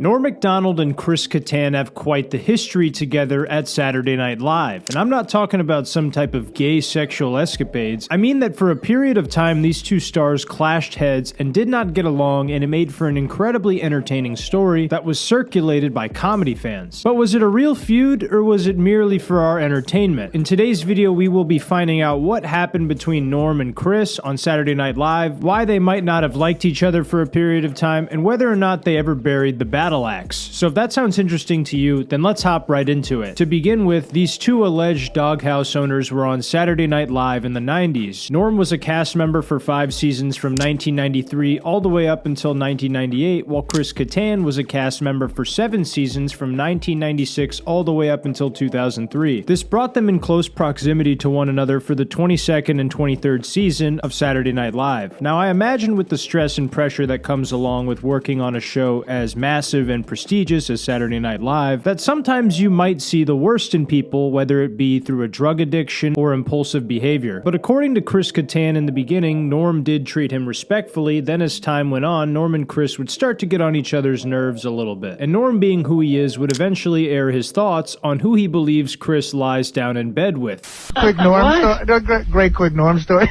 Get Artie. Well, Jim will appreciate that. They do a big Rolling Stone article about the Kansas City. That was a great one, man. What is this? They do a big Rolling Stone article about the cast. I got a good one. So the cast of Saturday Night Live. Right, yeah. And it's everybody kissing each other's ass. So they ask Norm about Chris Kattan. And it's after pages of, I've never seen someone do better character work. Norm's quote is, he seems gay to me. He goes, I've never met a guy who said he wasn't gay. He seems so gay. But I guess he says he's not gay, so whatever. Hey. I love that. Now, obviously, this didn't seem like a huge deal at the time. If you're a subscriber of this channel, you're probably a pretty big Norm Macdonald fan, and him calling people gay to tease them was a pretty common occurrence. If anything, it's probably a sign that he's fond of you as a person. So at first, this doesn't seem like anything more than some banter between two star-crossed lovers, but then when Chris Kattan is asked about it on the Howard Stern show, we get some more details about the interactions between Chris and Norm. What about Norm Macdonald? You're at war with him as well. You two don't like each other. Warring with Norm? Here's what Norm said. Oh, good. I got it for you. All right. Chris and Norm Macdonald apparently hate each other. This is according to my notes. When Norm hosted Saturday Night Live, Chris did not appear on the show. I don't find him funny. What can I say? Never made me laugh. What happened between... First of all, I don't believe you're gay, are you? I know someone you dated. No, I'm not gay. Yeah, you did. And he's certainly had to have laughed at you once or twice. Right. Yeah, You're exactly. a funny guy. Right. Well, that was the I mean, your Rolling characters, Stone some of your article. characters are effeminate, so maybe people will think you're Right. gay. Like Mango's like, you know, he's gay. Queer as day. Right. So then... Yeah. So is Norm a homophobe? Is that the problem? He doesn't like gay definitely characters? think he has a problem with But give me the history of this. I love feuds. Well, let's see. When I first got on the show, he was so nice. He and Spade, right, were just like so nice, and then I don't know what happened. He just started. Like Garth Brooks was, we did like a pitch meeting, and he started saying things in the pitch meeting like, you don't want to do it. Like Garth Brooks was a guest. Yeah. Was a guest. I was like, I'm sure you don't want to do another sketch. Like things like that. People would laugh. Oh, dear. I was like, why is he saying All why of is this? it? And then it got kind of old. Like, Jesus, Norm, you're like another. And it makes you inhibited in a writing meeting if someone's goofing on you every time you open up your mouth, right? Yeah. I mean, I didn't care because I'm not gay. If I was like, some gay guy going, I don't want anyone to know that I'm just right. And so the gay jokes kept going and going and going. Yeah, the gay jokes kept going and going. And then you finally said, "Hey, I've had it with you, Norm." Well, Did you ever confront him? A little bit, yeah, but it's like a playful thing. He says it's like a Jack Benny, Fred Allen, kind of a feud thing. But you don't see it that way. No, I think he's I don't know. According to Chris, in the beginning everything was fine between them, but as they worked together more and more, they started to dick around and make fun of each other more. Norm even detailed that he didn't actually hate Chris or even dislike him, but that they had this little faux feud between them, similar to Jack Benny and Fred Allen, who were popular comedians who performatively clashed in 1936 on Fred Allen's radio show titled Town Hall Tonight. The feud did have a lot of funny moments though, like the story Chris Kattan tells about the time they sat next to each other on a plane. We were on a flight together. We didn't plan on being together on the same flight. We were flying from LA back to New York to do Saturday Night Live, and it was a red eye, and he's behind me, and we're getting along, whatever. He's talking about crapping on women, or I don't know what he was talking about, something like that. Yeah, and it was funny because he was so loud, right? So everyone else could hear it. I'm like, I just crap on this girl. Yeah, and I'm like, laughing, right? Because he's a funny guy. Yeah. And then I wake up, and because it's a red eye, and one of my shoes is missing. And I was like, where's my shoe? And Norm's like, hey, you lost your shoe, huh? And then he leaves. And I'm like, so disoriented. And I'm the last guy in the flight looking for my shoe. And I just, walk off the plane with one shoe. And all the stewardesses like, you are funny. Oh, no. So he stole your shoe. He stole my shoe. And he's playing goofs on you. He's not respecting you. Right. Right. And then I took his jacket on a really cold night. Yes. And his assistant called me at home going, I got to get Norm's jacket. Please get me Norm's jacket. And she was like freaking out. Right. In addition to this goofy story, Will Ferrell actually told the ending to this story on Fly on the Wall with Dana Carvey and David Spade. He's like, come on, give me back my shoes. I know you took them. I know. Norm's like, I don't know what you're talking about. Kattan has to walk through JFK. With no shoes? With no shoes, just in his socks. An entire season goes by. And then Kattan and Norm are jousting back and forth about something. They used to joust a little bit. And then Norm finally goes, oh yeah, and one other thing, I did take your shoes. So this story is all well and good, but eventually on the Howard Stern show, Chris starts talking about how Norm wanted to be on the cover of the Rolling Stone magazine, but Artie Lang called in to mention how this narrative is untrue. Now, if Norm and Chris were on good terms, why would he feel the need to lie about this? The conversation that led to Artie calling in was when the previous caller mentioned how Jim Breuer had an issue with Chris while they worked on Saturday Night Live over accusations of a stolen idea. Chris, thank you. Is it not true that Jim Breuer, your former cast member, had a problem with you as well? I think at one point he thought I stole an idea from him. Oh, really? Yeah. So, man, there's so much infighting. You got to admit. But they're really, that's it though. Really? That's not much for like 6 years. With a lot of the cast members, and I think with Chris, do you remember that Rolling Stone cover came out and they only put certain members of SNL on the cover? Yeah, that was a big deal. Didn't that cause a lot of strife inside? Yeah. I mean, Norm wanted to be. There's a big stink because he wanted to be on the cover by himself. Yeah. Really? No, I don't know if he wanted. No, he wanted to be in that picture. I don't know. He showed up later, and then he wanted to be he wanted to stand in the middle of us. And you said no. Well, it was just like weird. Yeah, Like, right. why are you Like, who are standing you? Like here? It's like my variety show.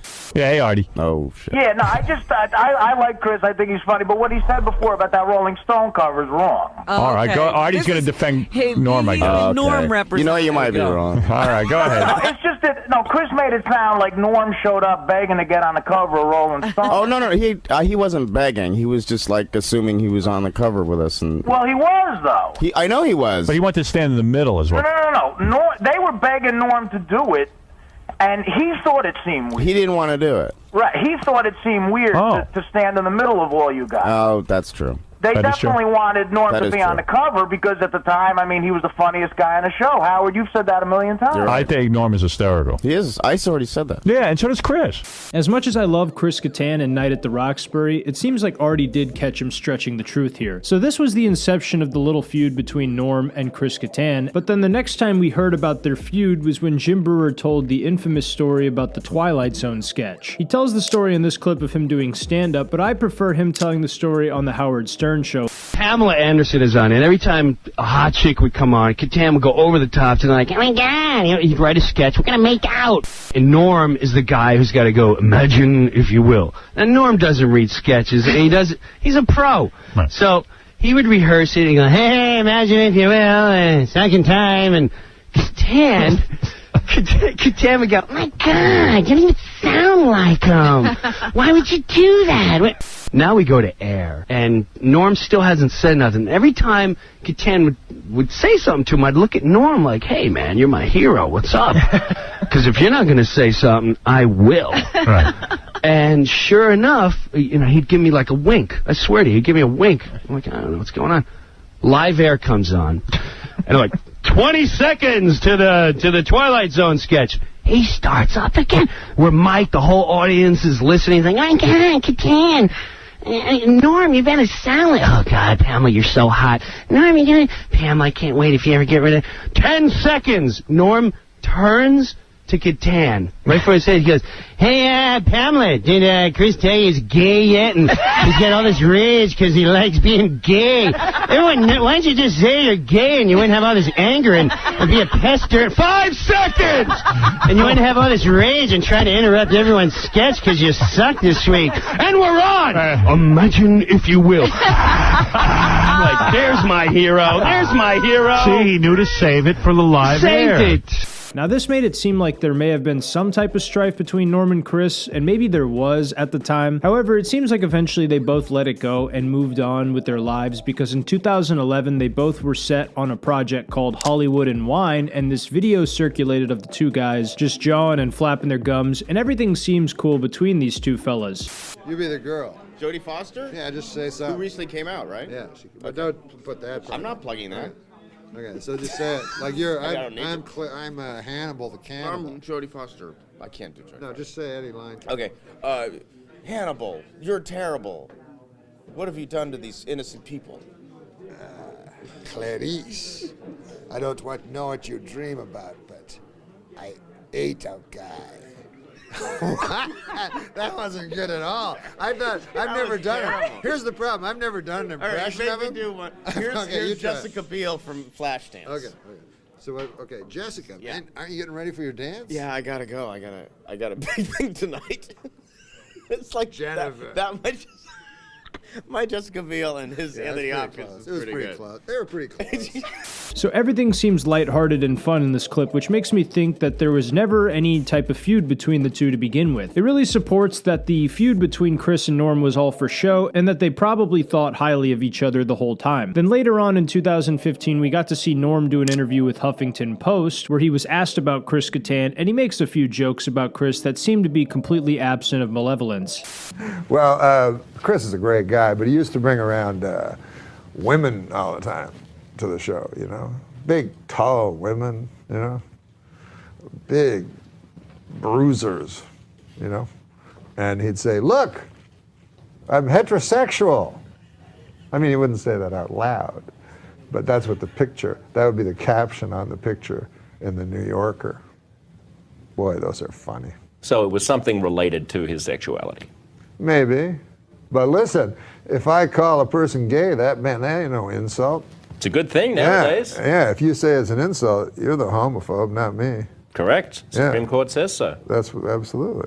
All right, this is so fucking funny. I hate to be a D1 Glazer here, but Norm really was the funniest guy to ever live. I don't care what anybody says. Then 6 years later, Norm would die from cancer, and Chris Kattan would do an interview where he was asked about Norm and the relationship they had. He shared a lot of stories and insight as to why he had such a deep admiration for Norm as a comedian and as a cast member on Saturday Night Live. He even confirmed the idea that their feud was all for show, and Norm even said behind the scenes that there was no bad blood and that they teased each other for the entertainment of the audience and also fellow cast members, as we heard from Jim Breuer's story. He also detailed a story about making Norm laugh while he was doing Weekend Update, and also how Norm talked to Chris's mother for 10 minutes and they had a really wholesome conversation. With all of these words of high praise, it makes it abundantly clear that there was never any beef between these two fellas and that their iconic Saturday Night Live feud was all for show and entertainment. That being said though, it is really fun to look back at all the funny moments and stories between them and quote them to friends and in comment sections. If you guys want to leave some jokes about Chris Kattan and Norm in the comments down below, please do it, and also hype this video so more people can find it and get a good laugh for themselves. All in all, this was the truth about the iconic feud between Norm Macdonald and Chris Kattan on Saturday Night Live. If you enjoyed the video, make sure to leave me a thumbs up and subscribe to the channel if you're new, and if you're looking for more content right now, click the link on the screen to watch this video about Norm Macdonald where I tell you the entire history of his career in only 10 minutes. This video is great if you want to learn more about our favorite chunk of coal and your time is extremely limited. Other than that, I hope you all have a great rest of your day. God bless. Norm Macdonald is a comedy icon. He had a reputation on Saturday Night Live for being one of the ballsiest Weekend Update hosts to ever sit behind the desk. Tina Fey once said that Norm was the last dangerous cast member on Saturday Night Live, and he's also been described as the first and last bad boy of SNL. Eventually, Norm was fired from the show though, and why was he fired? The show blows.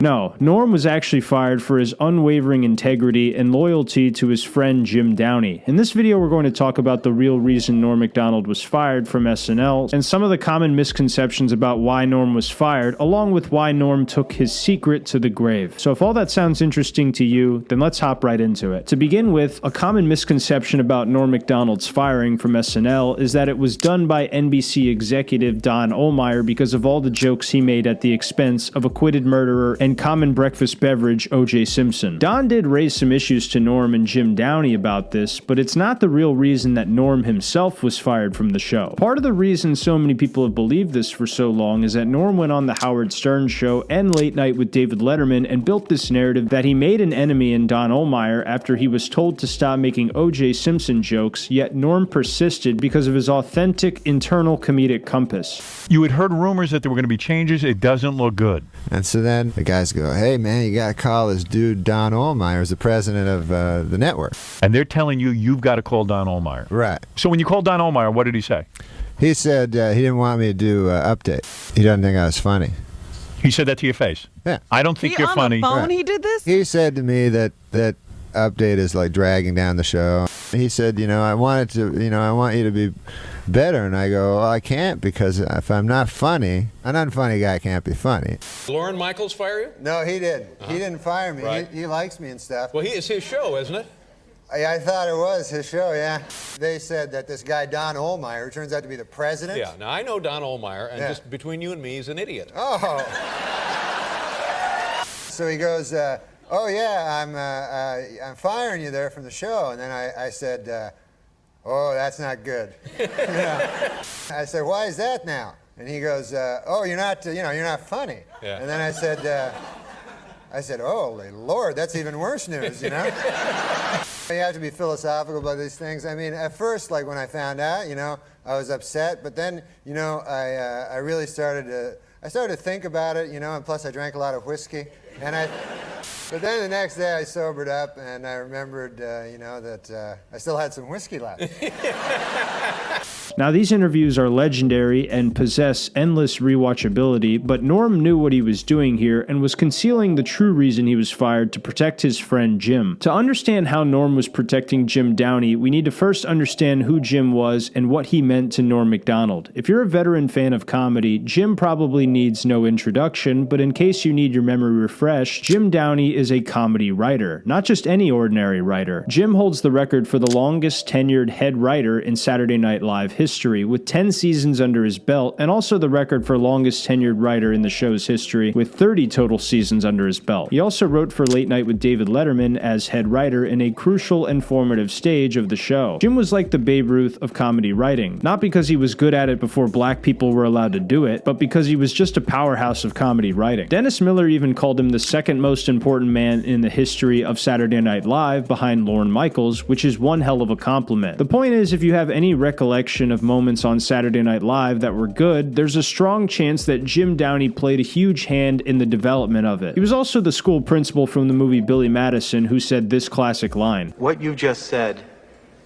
is one of the most insanely idiotic things I have ever heard." Even some of the best jokes on Weekend Update were written by Jim Downey, which brings us right back to Norm Macdonald. Norm and Jim reportedly spent a lot of time together, away from the cast and crew, which is where a lot of the writing took place. Norm and Jim got along really well, which caused their working relationship to grow stronger. Jim even said for a while they stopped doing OJ jokes to make people think they were fully done with them, but then brought them back later on, which is such a funny move. I'm sure we did an OJ joke, at least one OJ joke every show, yeah.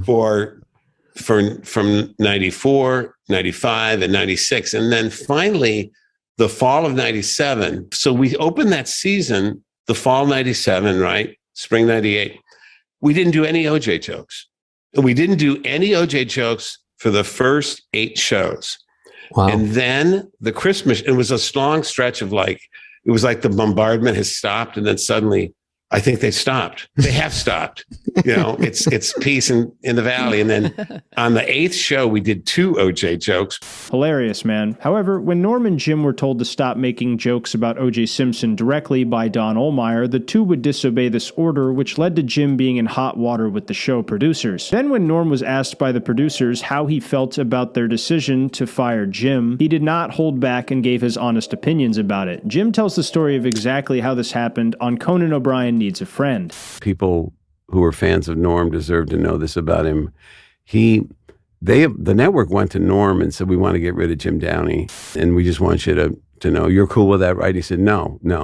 If you can't fire him, if you fire him, I quit." And they go, "That's crazy. I mean, he's not helping you, And he said, "Well, no, I'm not doing it without him." And he never told me that. And I didn't hear that for years.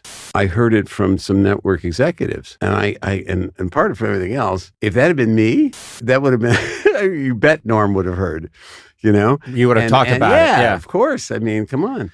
So Norm was not fired for any of the jokes he made. He was fired from SNL because he refused to do the show without his friend Jim Downey. Some people may call that bold, loyal, or even stupid, but you can't deny that Norm's decision came from a position of integrity. We know that also because Jim mentioned how he didn't even know about this until after Norm's death in 2021 because another producer from Saturday Night Live told him about it, which means that Norm took this secret to the grave and never told anybody about it. In my opinion, the likely reason Norm kept quiet about this was because he didn't want a big brother Jim Downey and make it seem like he lost his job because of him, and also because he didn't want to morally grandstand to comedy fans about what happened to him, because to Norm, being funny always came before being morally righteous. So Norm, instead of airing this dirty laundry, decided to tell this funny story about Don Ohlmeyer firing him for not being funny on Letterman and Howard Stern. To clarify, I do think Norm and Jim were confronted by Don Ohlmeyer and that this story happened, but Norm just left out the part that he was fired because of his refusal to do the show without Jim to make the story funnier. Then, of course, a year and a half later, Norm would be brought back to host Saturday Night Live after finding success with his sitcom, The Norm Show, and would give likely the most infamous monologue in Saturday Night Live history.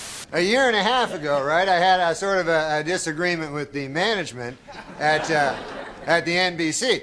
I wanted to keep my job, right? And they felt the exact opposite.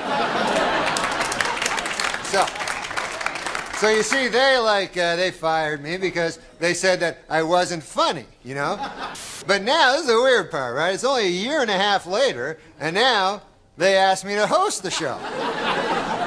So I wondered, I go, hey, wait a second here. Hey! I go, how did I go in a year and a half from being not funny enough to be even allowed in the building to being so funny that I'm now hosting the show. How did I suddenly get so damn funny? It was inexplicable to me, because a year and a half, let's face it, is not enough time for a dude to learn how to be funny.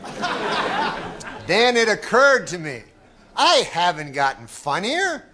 The show has gotten really bad.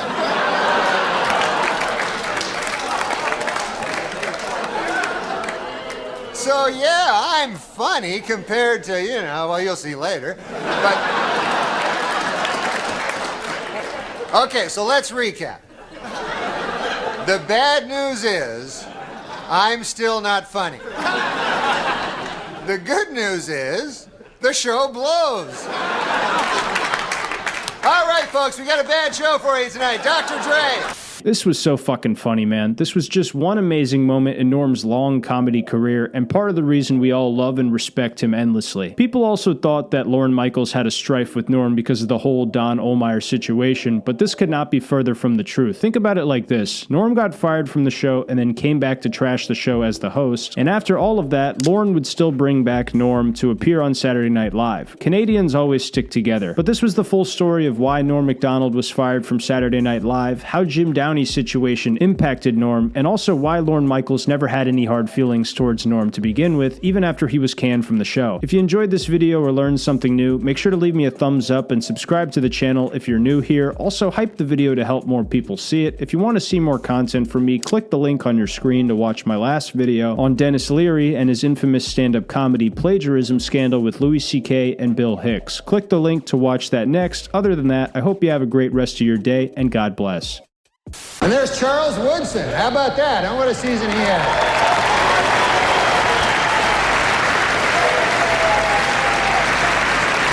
Great, man. He became the first defensive player to win the Heisman Trophy. And congratulations, Charles. That is something that no one can ever take away from you. Unless you kill your wife and a waiter, in which case... all bets are off. Just a word of advice. You've admitted that you're lazy. I think you've read 6 books in your life. I've read 6. 6. What kind of a woman would be attracted to you, do you think? Well, I had a lot of money. Oh.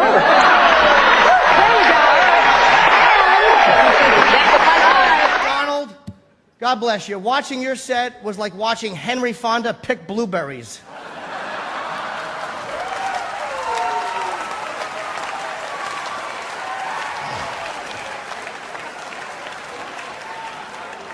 Now, wait a minute. What's that? Oh, he wants to say something. Why, I don't think there's a person in here that would not love to watch Henry Fonda pick blueberries. What a disaster. Jenny, all the stars are here. It's true. Beardy Man, Claude Racine, Dax Flame, Betty Fine, You got it. and Raffi Fine. All the stars You really keep up with all that are stuff. here tonight. Oh, yes. Harley Morenstein is here. All right. And we also have comedian Todd Glass. He'll be hanging out backstage with some of tonight's guests. And on the red carpet, we've got comedian Kulap Vailesak and host... I feel like Todd will be struggling to know these people. I'm sorry, I'm going to continue with the what the computer says, Norm, although I'd love to talk to you more than this computer. We're on but the I have to do computer. what the computer says, even though I do love you, Norm. I think you're one of the best. We're also going to be talking to the host I'm no Harley Morenstein. You're not, Norm, but you gotta just let me read this fucking thing. Alec Baldwin, he must have. Oh, yeah, every season, pretty much. He's amazing. I don't know what he's doing now. He was unreal. Weird tweets. But he used to come when he was a lot younger, I guess, because it was when I started, which was 20 years ago. And he was married to Kim Basinger. And he'd complain about her, like, she's the most beautiful woman. He goes, fucking wife. She bought a town. He was mad because she bought a town. Which A town? She bought a whole town? Yeah, oh my God. So their credit score went down a little. So You see you bought a town. And then he comes in. Baldwin looks perfect, you know. He just had dinner with Lauren, and he goes, he's trying to be like us, you know, one of the guys. And he goes, that secretary, no, not that, he didn't say secretary. He goes, that assistant girl out there, man, I'd saw my left leg off to fuck her. Jesus Christ. And I said, I think all you have to do is ask her. Why? Yeah, you're Alec Baldwin. I think you're all right. Now, do you think Cosby's legacy will be hurt? Yeah.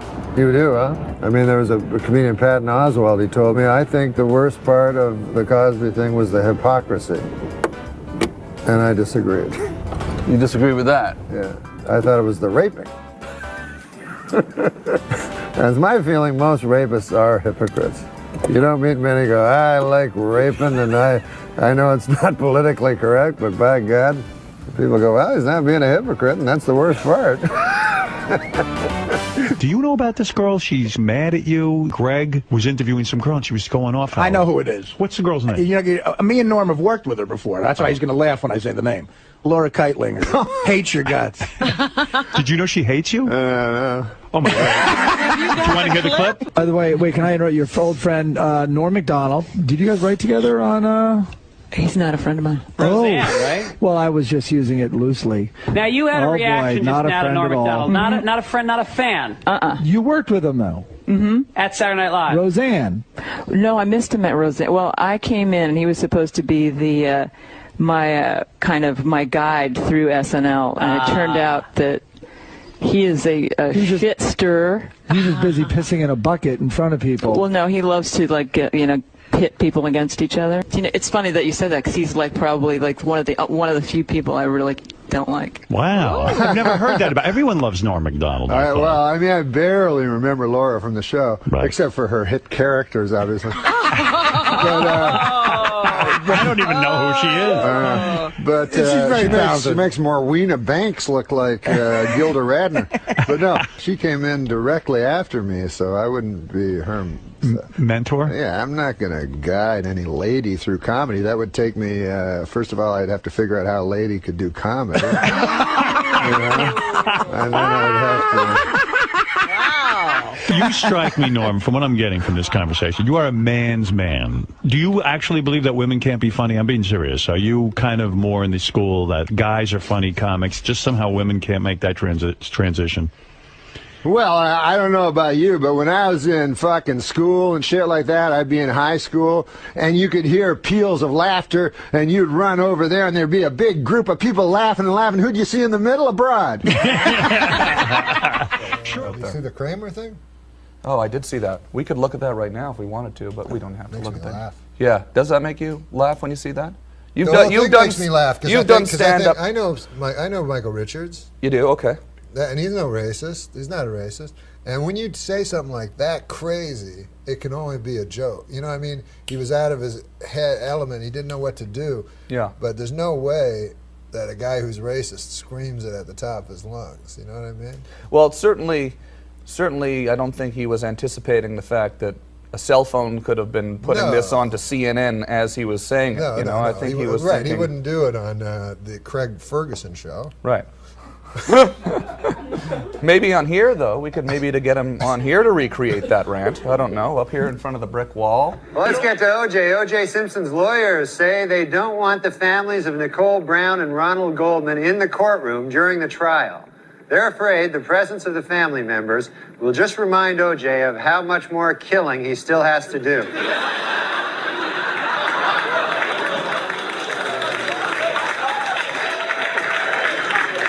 Well, O.J. Simpson's lawyers stopped feuding this week, finally. The Dream Team, F. Lee Bailey and Robert Shapiro, were able to put aside their differences and express their admiration for each other after O.J. threatened to cut their heads off.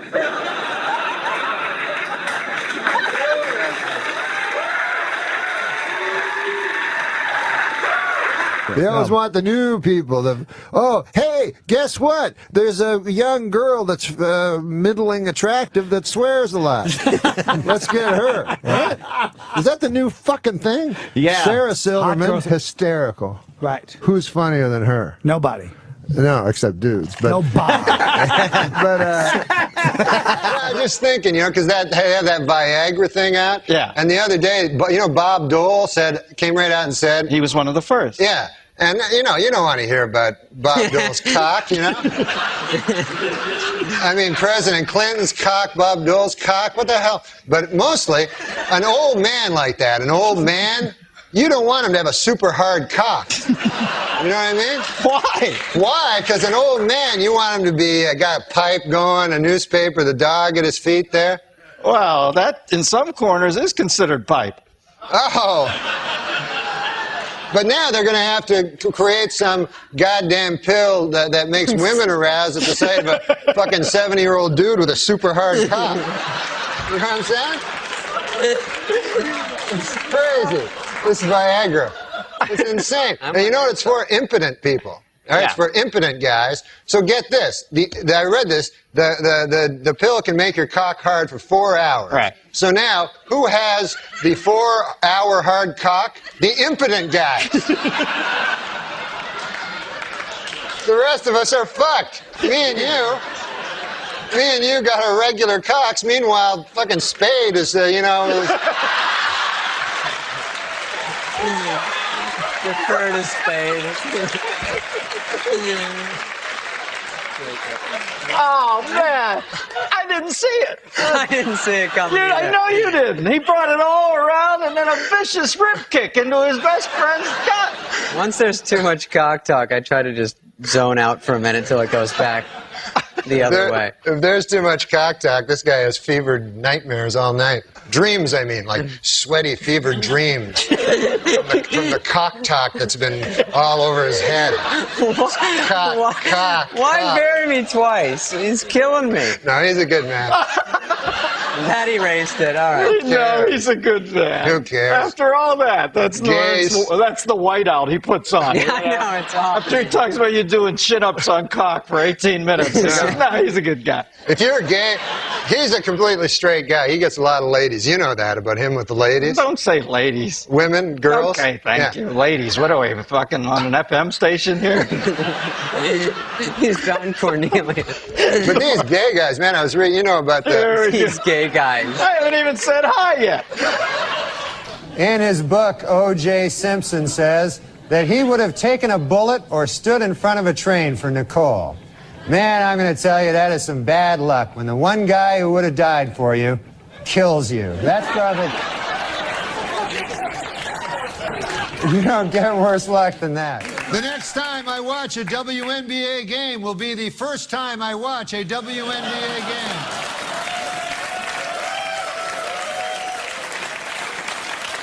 Hey, WNBA, I got an idea that'll sell some tickets. Shirts and skins. But we got a lot of power here, a lot of juice. Mr. Rule Arledge is here, of course, the chairman of ABC News, and a lot of crazy stories coming out of that division,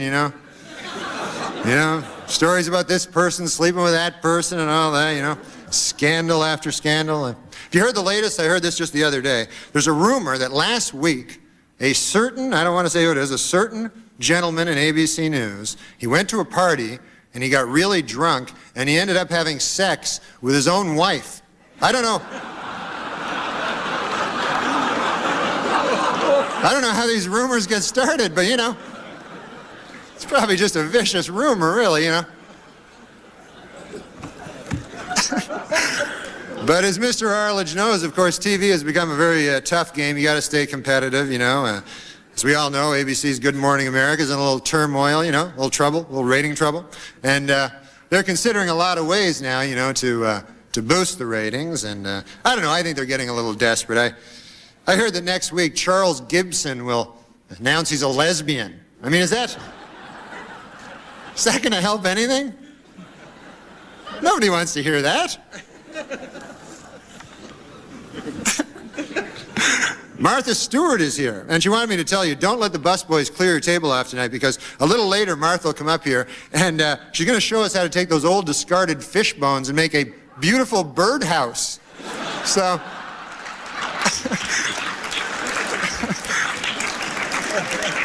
That's nice. How do you figure out how much to share about what goes on behind the scenes at SNL? Because I know that you were talking about Eddie not doing Bill Cosby on Howard Stern's show, and Seth Meyers wasn't crazy about that. He came out about the Ellen and said, I wouldn't have told that story. Seth Meyers said that? Yeah, he said, do we have the quote here? Just bring up the quote. He said, I wouldn't have told it. I feel the same way. I think when you're at SNL, you're seeing so many different things behind the scenes. There are often things to give away that are yours to give away. Norm played it in a way that is very Norm Macdonald. And he went on to praise you, but I don't know what that means. I mean, how do you choose what to reveal and what not to reveal, what to share and what not to share about an institution as powerful as SNL? I always think, what would Seth Meyers do? Ridiculous. Do you have like a necklace or something with a WWSMD on it? And whenever you're in a pickle, just hold that. And what would Seth do? Yeah, because, if you really want to be really funny, then that's what you want to do. You want to think, what would make Seth Meyers laugh? That's how I live my life. What do you think of his show? Of what show? The Seth Meyers show. It's not something I would do. I was a little late here tonight. I took a cab to the theater, folks. And I don't know if you've ever been in these New York City cabs, but I got one of those cabbies, couldn't speak English, Saw his name there on the dash. I couldn't even pronounce it. I think it was something like Hideki Arabu. Something like that.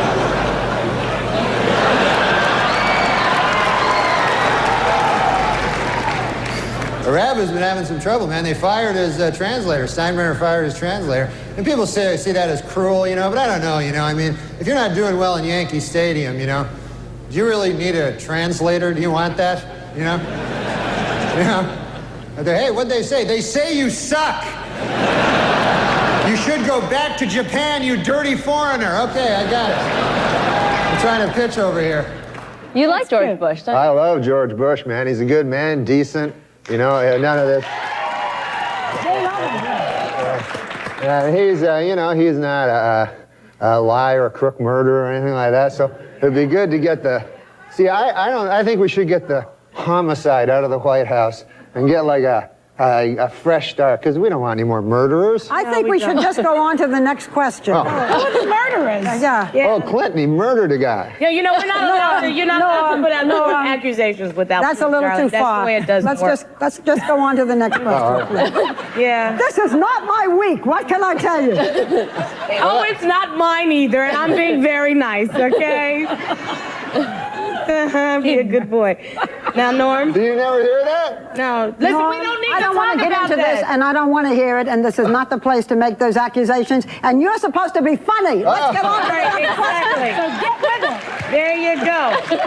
This is a live show. Not for nothing, Norm, but you have been properly chastised by Barbara, so I'm not going to ask the next question. I thought it was a matter of record. Shut up. Shut up. Look, Okay. let me do this, okay? I'll tell you what's a matter of record. You will not be invited back if you don't shut up. All right, now. So, Jenny, what month was your issue? Quoting Churchill. May of 08. Who was on the cover? Do you remember? It was a Russian girl. Uh-oh. And my nickname's Genocide, so I think that was kind of funny. What? What? What do you mean? Is Genocide giving her comedy fucking advice? Why is that? It's funny because there was a genocide In Russia? Only about 70 years ago. against the Russian people. Who still lives? But me. That's not You first. Czechoslovakia. No, it was Holocaust. It wasn't a complete genocide. What do you mean? No, it was. Well, Stalin was a mass murderer.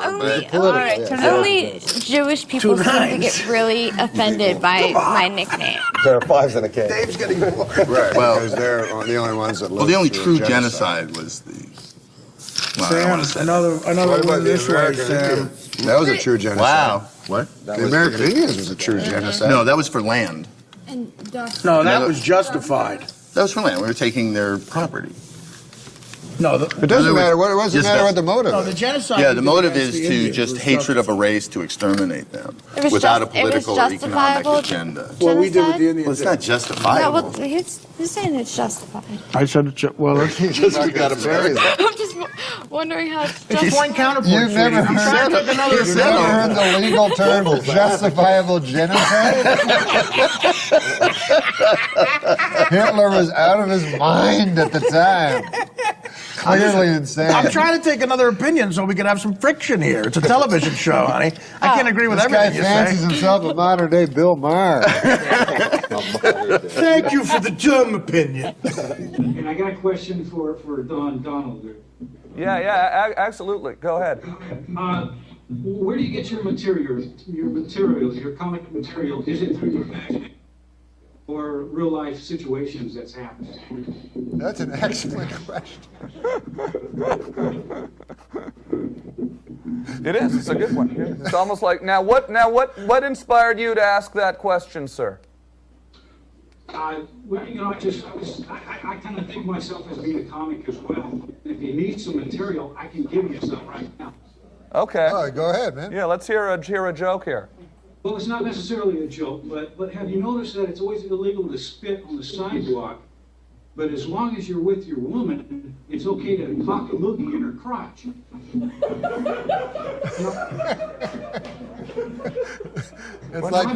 I'm thinking the cheap bastards should go buy some lubricant or something. Yeah. It's like punk rock of comedy. Well, that's awesome, man. That's great. That's good. That's Thanks. a new way to approach comedy. It's a. You want to play a little something on the piano real quick? Well, Tom, right now it's not powered up because I got an outlet situation. Oh, okay. All right. I got some pre-recorded material. Okay. That's all right. Power it up next time. He could have a whole act like that. Wow. He could. I swear to God, he could craft an entire act like that. You know, why is it okay to throw your gum? Like, you know, why is it bad if you throw your gum on the street, but it's all right if you rape a lady?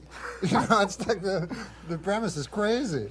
It's not all right to spit in a lady's vagina. We're joined by the talented trio called the Lonely Island. Yeah, who you know will be what I on the call big. them? What do you call them? I call them Sandberg and the other couple of fellows. The Mind Squad The is other how Rolling Stone put it. The other two, Akiva and Yorma. Thank you guys for joining us. Andy. Thanks for knowing our names. Yeah, Thanks. no, I read the card. You guys ever been to a thing like this? No. What do you think? Nothing like this. It feels so pro and real. Am I on TV? Am I on the internet? We don't know. Oh, you're on the computer. You're on a velvet couch. You're on a maroon velvet couch in the beating hot sun. Hey, can I ask a serious question? I mean, fuck all these jokes. like when you name yourselves, right? Yeah. Do you ever have fucking moments of regret later because it's permanent, almost like a tattoo?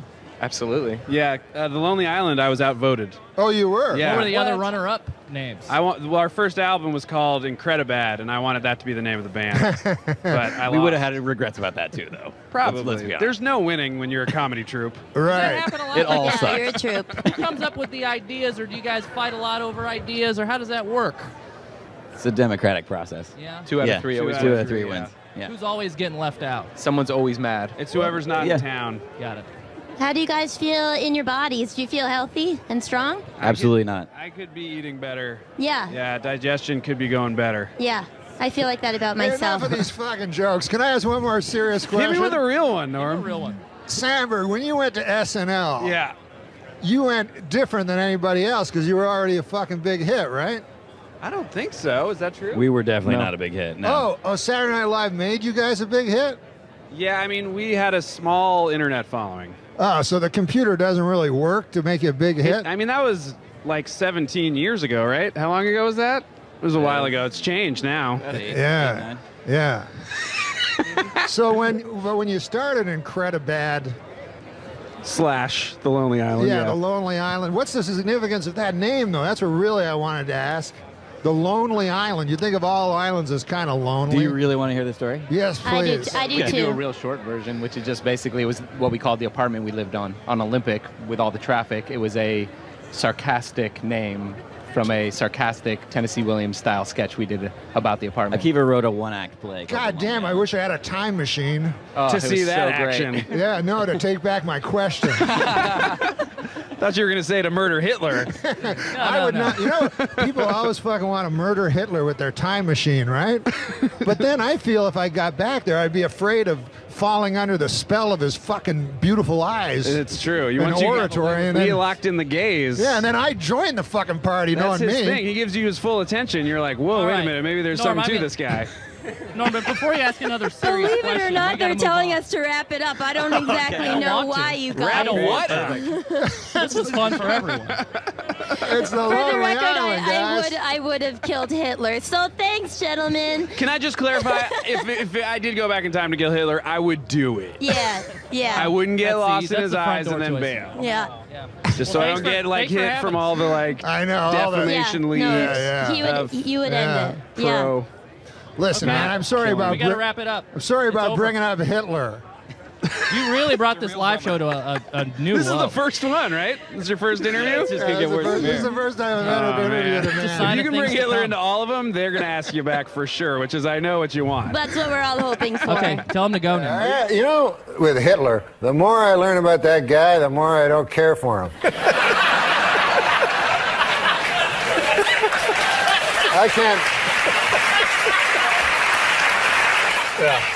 And there's nothing redeeming about the guy. I talk to guys, I go, how on earth could these Germans follow this lunatic, you know? And they're like, oh, he was an incredible public speaker, you know? He could hypnotize you with his public speaking. And then I see him, he's like, strangely, I go, what? That's not my idea of a silver-tongued devil, you know? Tell me what it is with these gay guys. I know, I'm already. I just read this thing about the George You're reading Michael. a lot, aren't you? Yeah, I got a little time off. Now I read the newspaper. And this really strikes me about the gay community. I don't know if they're a community, but Called West Hollywood. yeah, they're gay, and it's, you know, George Michaels. He hangs around the bathroom. He has sex with multiple guys. This is no way. You got to get it right. Hangs around the bathroom, Right. and it was described as a lewd behavior, but I don't remember sex with numerous guys. Well, what is that what you took away from it? What does he do? What were you, in the next stall?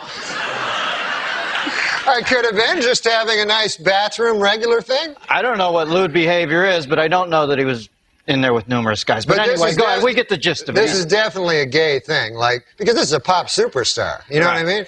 You're not going to walk into a bathroom and all of a sudden Farrah Fawcett's like, you know? You're not going to... What?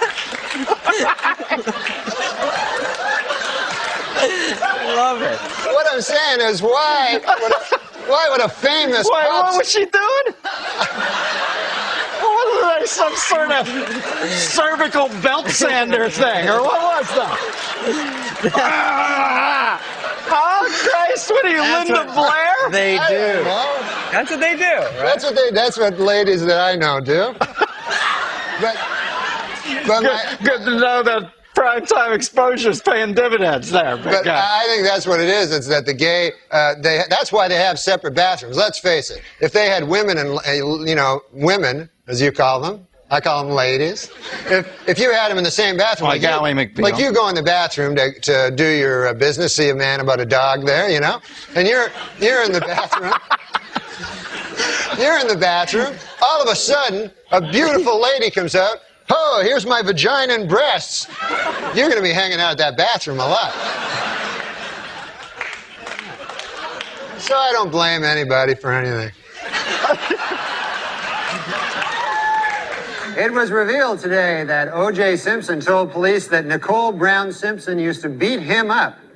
He also claimed that she and Ron Goldman killed him. O.J. Simpson's lawyers have decided to skip hearings on DNA evidence and go right to trial. Asked why they did this, the lawyers replied, "We want to get O.J. acquitted as speedily as possible so he can get back to doing what he does best, killing people." Oh, I have an announcement to read. I almost forgot. I was told to make this announcement. Table 10, wherever you are, table 10. We're sorry your waitress hasn't been there in a while. Larry King just married her. So...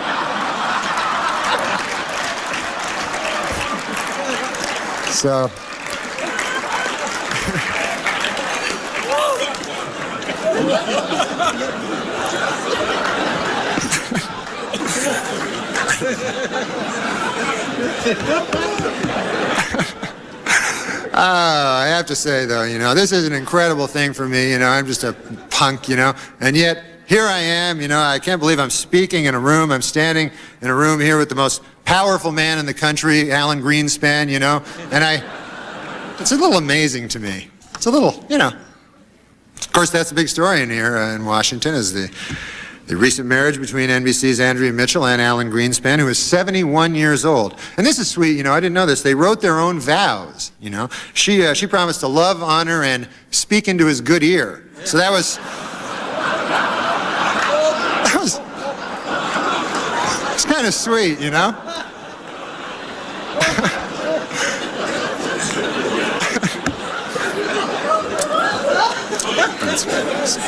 Chris is a great guy, but he used to bring around women all the time to the show, you know. Big, tall women, you know. Big bruisers, you know. And he'd say, look, I'm heterosexual. I mean, he wouldn't say that out loud, but that's what that would be the caption on the picture in the New Yorker. Boy, those are funny. So it was something related to his sexuality. Maybe. But listen, if I call a person gay, that ain't no insult. It's a good thing nowadays. Yeah, if you say it's an insult, you're the homophobe, not me. Correct. Supreme Court says so. That's absolutely. I consider Amy Schumer the funniest person on the planet. If you take me out of the equation. No, I meant me. Oh, that's why you were coughing? That's why I was clearing my throat, yeah. Not you. I thought you were clearing your throat for me. No. Taking you out of the equation. Yeah. But you're funny in a different way. Yeah, you know? thank you, buddy. In a brilliant move during closing arguments, Simpson attorney Johnny Cochran put on the knit cap prosecutors say O.J. wore the night he committed the murders. Although O.J. may have hurt his case when he suddenly blurted out, hey, easy with that. That's my lucky stabbing hat.